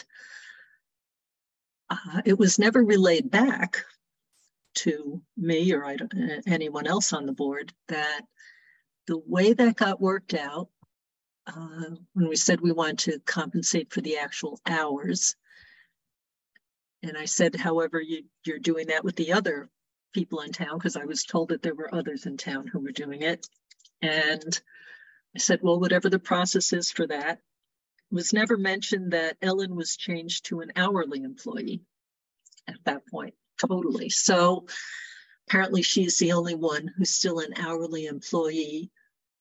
And so unless she worked no overtime, this budget would not be appropriate. And so I guess, Darren, what are you proposing? I mean, I would imagine. A question becomes, and one thing I've been trying to research is, she is, the story I have heard from prior boards is that long ago, when her job description was being written, there was a debate about whether to call her the Board of Health Director or Administrator. And they chose Administrator because it had a lower pay scale in Sherborn. But what she does is what directors do in other towns. So I've been trying to find out what would it take to get her up to a director, but we've tried this before and didn't meet with a lot of success. Or we could leave her hourly. So we can either change her job description and up her pay to cover the extra time that's required, or we could leave it at an hourly rate, in which case, again, I'm sure she'd be working overtime. I mean, I guess the question I have is sort of in fiscal year 20, we were sort of largely, and again, my fiscal years may be off, but fiscal year 20 doesn't reflect a particular COVID impact, right? That was really fiscal year 21 because for us. Fiscal year 20 ends in June of 20. And so ARPA funds, it's more the issue is that ARPA funds covered her extra hours. Because I guess my question is like in the early time. Not that I don't think COVID is an important public health issue, but if I sort of step back and say, how much do I expect COVID to take a disproportionate amount of time for the Board of Health as compared to other pieces? Like right now, we're having a very active respiratory virus season. And I don't expect that in this environment, it's going to result in lots of new hours. Like I think the big driver for what is going to keep us busy is going to be the continued growth in Sherborn with all of the permitting that affects us. And I do think we're going to continue to see an aggressive pattern of suburban building, given the housing stock issue. So for me, the COVID piece is less compelling about kind of telling that story. And it's more compelling to say, look, like the pace of real estate turnover and new construction is really different now than it was pre-pandemic in communities like ours. I am supportive of, from my position, I think her position was 35 hours and it seems like it should be a 40-hour position if it's the salaried one, because 35 doesn't seem commensurate with the work. I worry that some of the bigger scope changes are probably beyond what we can easily do tonight when voting on the budget. So we can't. It's just what we want to pitch as a course. But my 2 cents is, again, I think that Ellen performs at a very high level. And I think that quite importantly, Ellen will eventually not be in that role, which makes me sad and anxious. but that the ability to replace that with somebody who's qualified and capable of doing all of the things that Ellen does for the town of Sherborn, having an appropriate job description will be critical. And if I think it's prudent to do those things now, so that at that hopefully long, far off future date, we have a job description that's commensurate with the role, or we're going to find that we're not able to fill at a time that we'll be particularly desperate to do so. The job description is not bad for what she's doing now. It's the title that has held it back. No, that's what I mean, like that, having pay that's commensurate with yes, roles okay, and responsibilities. And so I think that, you know, from my standpoint, it seems reasonable to be a salaried position. If there's strong preferences by Ellen, I'd want to, again, be respectful of that since the town changed it on her to hourly. You know, I sort of don't know what those preferences are. My own predilection would be to revert to what we were doing post-pandemic, but recognize that the footprint's bigger and go to 40, and to continue that conversation to get the title and salary range that aligns with the duties, whether those duties are filled by Ellen or filled by somebody else in the future, to make sure we can hire and retain appropriate talent. Right, because there's no way we could get that kind of skill for that salary. So anyway, just to highlight, I would call FY22, which goes from July 1st of 21 to June 30th of 22. The amount of effort for COVID specifically had dropped off significantly by that point. So that's where this number is quite illuminating. I mean, it is at time and a half for the extra hours, so maybe some adjustment there, but it does indicate that there's a lot more time being spent to get the work done. So I guess for the purposes of the budget, what do you think should go in row I4? Yeah, what do I think should go there? Well, just because like it's what almost do I think realistically we could get in there? Because I feel like if we put in a different number and it doesn't align with the job description, then we're not going to get support from advisory, because they're going to say you need to go to personnel to get this adjusted to the range, right? Well, right now, if we just leave her at hourly and then treat it that way, that's the simplest route. Okay. Then we could take some, you know, some trimming from that, but I could easily see. I'm happy to put whatever number you think is most appropriate, because I know you've been quite 70 or 75 would seem to be. So if we consider, I assume the current hourly rate was based on a 35-hour. Yes, the hourly rate, and then a time and a half for anything over 40. So that hourly rate still applied up to 40. Up to 40, but we budgeted for 35, right? Yes. Because we could, I mean, I would be supportive of, you know, the 14% increase to move it to 40. So is that 66? And then assume and then a cost of living. Right, but so what happens if she becomes, so keep it hourly, but make it hourly at the assuming 40 hours. Yeah. And then so if she needed to work more than 40 hours, it would still be at the time and a half. Still have to be at the time and a half. Right. But that may fall more under the, like, okay, we go back into advisory and we say, hey, like, turns out we're needing overtime, so this is what we need now. Yeah. And then that becomes part of the leverage for the conversation on changing the job description. Yep. Probably one time 2-ish, Matt.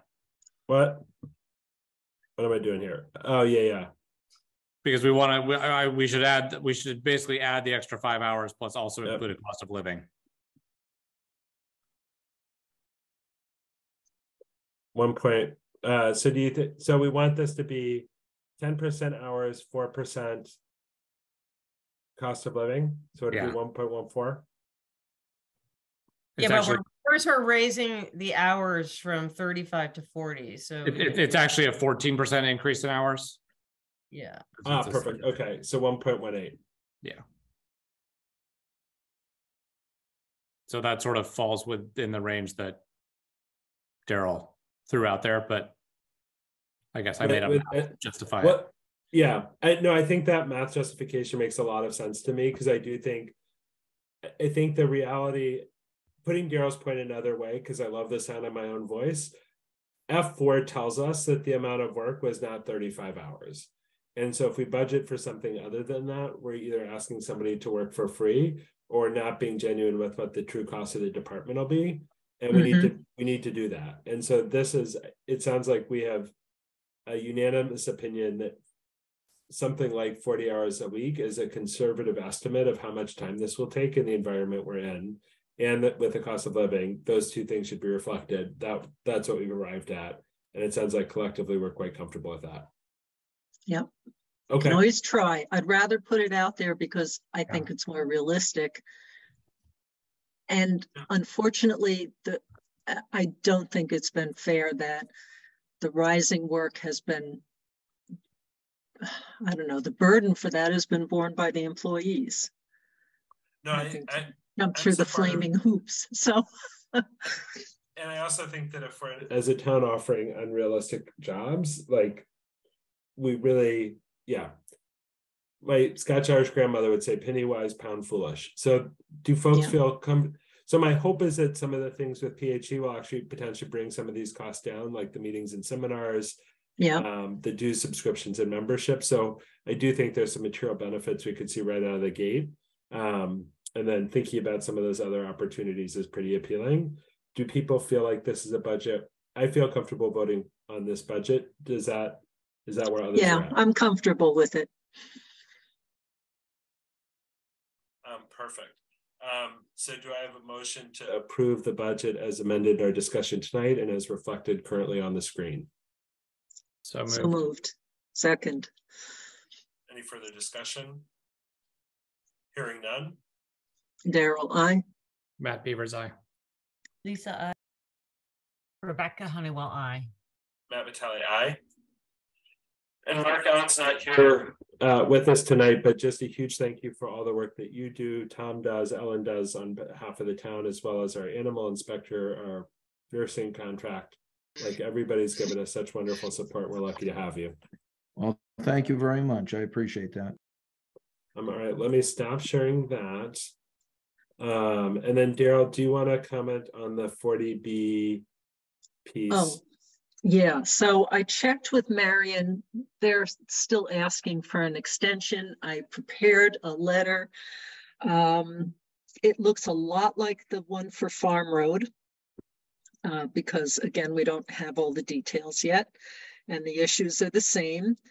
And so it's meant partially to be education for the Department of Housing. I can't remember their HCHO. I can't remember the I think it's right Department of Housing and Community Development, I believe. Yes, that's it. Yep, thank you.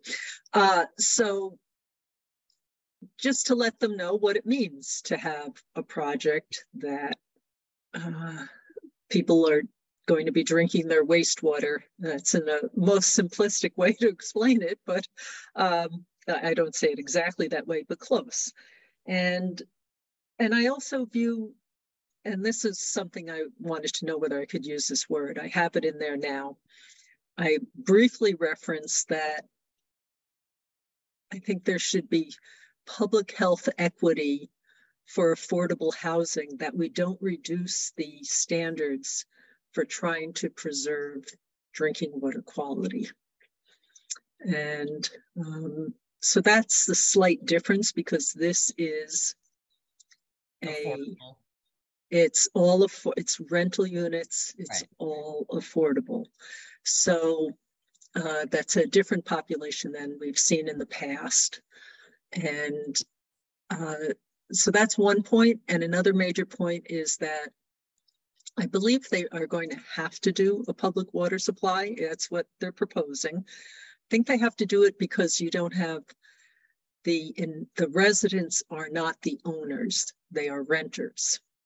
And therefore, I don't think that I've seen any kind of construct for renters being because they're not there, responsible for a public water supply. Yeah. So I think they're kind of locked into that, but I've made the point that that should stand, because given the large discharge into a standard Title V septic system, which is not the best for that volume and the concentration, and past studies that we have, this was in the Farm Road thing as well, that having that public water supply is going to be the first kind of like a century of telling us what's happening possibly with the groundwater. Depends on where those fractures are and what's connecting to what and which direction everything is flowing. But it's the best chance for having an idea of what might be happening, protecting the people there, and helping understand what might be affecting the neighbors. So that's the basic stuff. And again, mostly like the Farm Road. Daryl, I really like that. I think one comment I want to expand on, because just for the clarity of the record, I think it would be fair to say that everybody in Sherborn drinks their wastewater. Like, that is a collective state. It's not specific to this project, but rather it's why we are so thoughtful with our regulation, because this is where we live and the choices we make with septic affect the water we drink. And so I think that's implicit when you say, I just want to make sure it's clear on the record, because I think it's something you've said thoughtfully before in many other domains. I think the other piece I would echo, I think, for me, going back to your comment about public health equity and having folks who live in affordable housing have an expectation of water quality that is commensurate with the community at large, and the Commonwealth at large, I think, is really important. For me, the public water supply is such a good strategy to ensure that, because it does say, boy, the standards that your water is going to be held to are the same as it would be in Ashland or Holliston or Boston or somewhere else in the state. And I do think that's an important protection that I would love to see emphasized in the letter, because I do feel like it doesn't tell us about all the ways this project could affect Sherborn. And I think that's your point with the fractures. But from the health equity standpoint, for the protection of the residents who live there, I think it's a really good mechanism to add an important layer of protection there. Okay, so I captured a little bit of what you said. I'll add like the phrase about being commensurate with what others are doing. So I also talk about, we're only asking to treat this project as we treat all the others in town for the purposes of protection.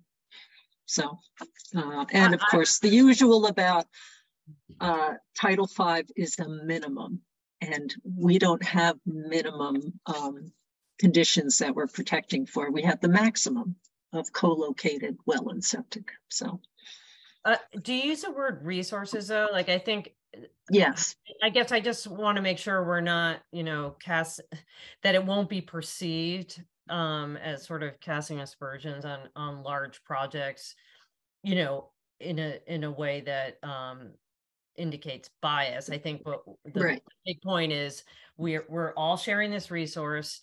When you have a much higher density project with much larger both water demands and waste discharge, the potential impacts to our shared aquifer are more significant and need to be considered vis-a-vis existing demands. It's an incremental burden on the shared aquifer. So anyways, and that is in there again, like the Farm Road talks about how we're actually all in favor of the Coolidge Crossing and Meadowbrook project, but that's because the water and sewer issues were removed. And so this Department of Housing and Community Development was part of that Coolidge Crossing. If it had come to be, it would have fallen under them, because that was also rental units.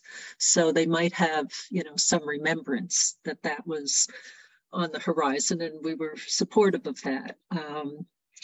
And I talk about how it's the density of discharge. We see elevated levels in our downtown area, which is not necessarily dense, but so that's peppered in there. I tried, it's 6 pages already, so 7.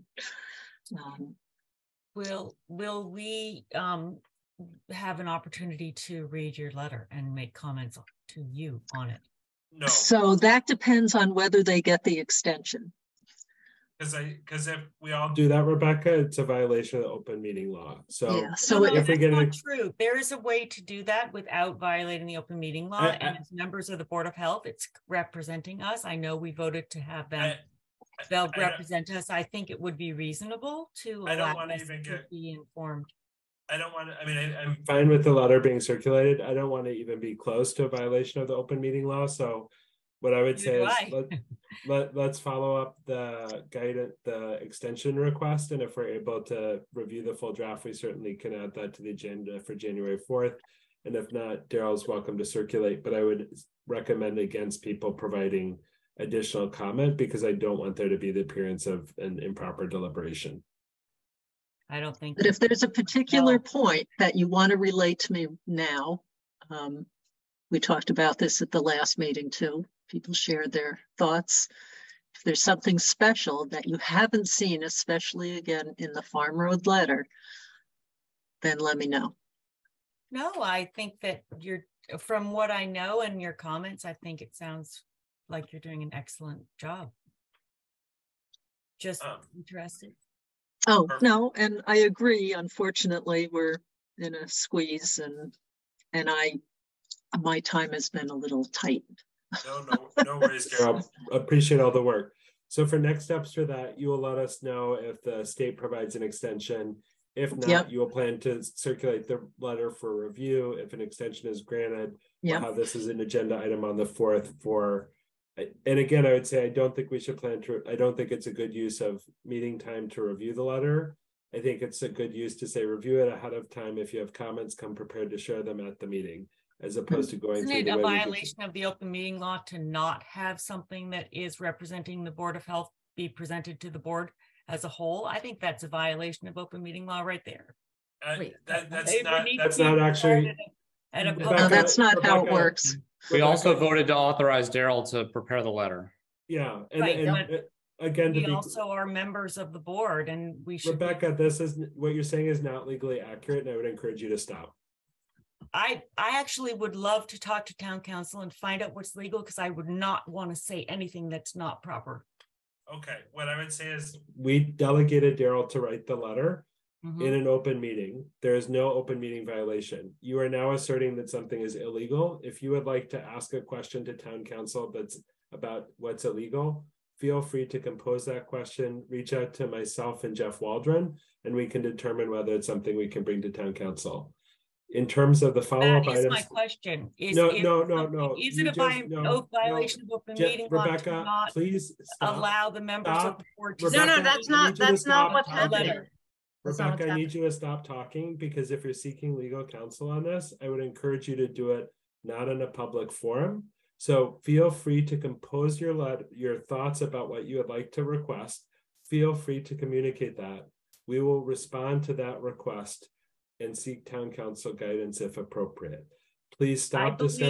Rebecca, Rebecca, I'm really asking you for the 3rd time to please stop talking about this topic in this forum. I don't think it's appropriate. I'm requesting in a public meeting that the material of the letter be available to the members of the board, since the letter represents the board, so we don't violate the open meeting law, because it is required that material that comes from the board be viewed by the Board of Health in a public forum.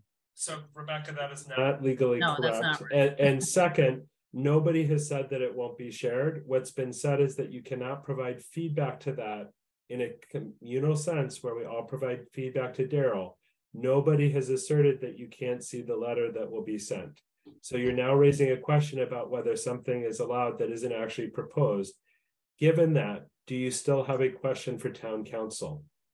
Yes. What is your question for, you know what? I think you should put it in writing. Yeah, put it in writing. Yeah. And you again, you will see the letter that Daryl drafts if there's no extension. If there's an extension, this will be an agenda item on the January 4th meeting. Please review the letter in advance of that meeting, because we will not be going through it line by line at that meeting. Are there any other comments for the 40B discussion tonight? Nope, I'm good. Thank you, Daryl.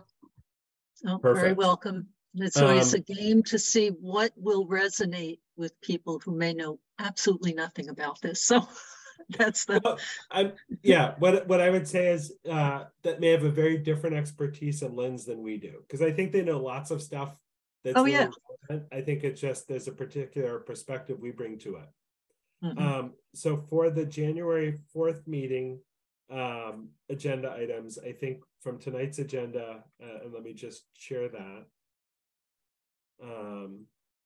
We've got item number 3, discussion of methods to capture the well information. Feels like we can roll that over to the 4th.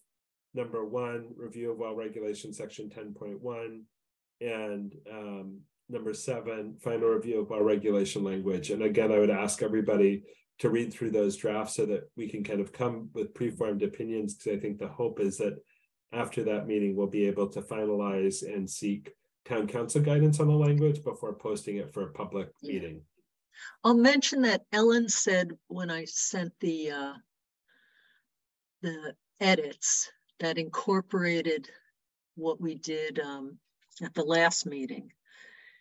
And then I was trying to clean up some of the references to things. I did a lot of checking of federal documents and state documents, and a few other things took me forever today. But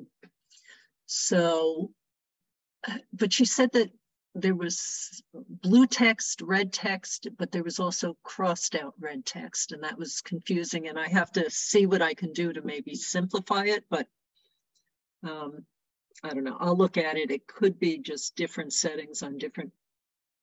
So Daryl, different computers for tracking by either different editors or different times of editing. So just if you have any confusion, I guess, sorry. I'll see if I can figure out what Ellen was seeing. Perfect. So Daryl, you'll follow up that piece. We may just have a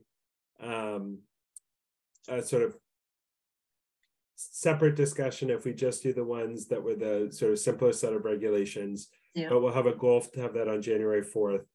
I think that for the fee schedule, my recollection is that I think Ellen will be doing minutes for the 4th, but I don't know if she's back in the office on the 4th. And so I thought that the consideration of fee escalation we should put on for the 18th.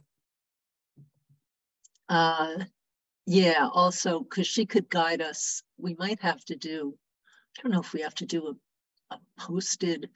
Well, I mean, even just a, I think even forum just on that. So, you do. I think that's a question Ellen can answer. So I think we should just move it to the 18th agenda. And just so you know, your fee schedule is a regulation, so you would have to treat it as such. Yeah. And then I think for the minutes from the 7th, it sounds like there are fairly substantial edits. And one of the things I'd like to propose is I think that time is limited for everybody. What I'd like to suggest is that 3 of us kind of divvy it up into chunks. I am happy to do one of those 3 chunks.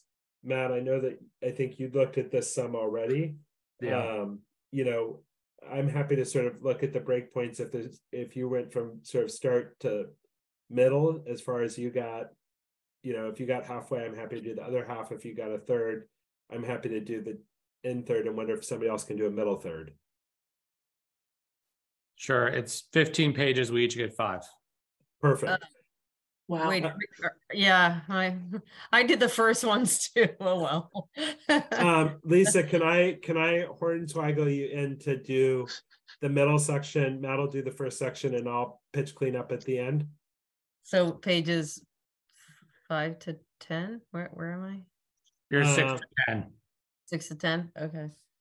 And then we will get. Yeah, those. they were interesting. So. Yeah, I really appreciate the interns and the work they're doing, but I particularly appreciate Ellen's value to our team. So so we'll divide up those pages. I will do. Wait, do we have access to the recording?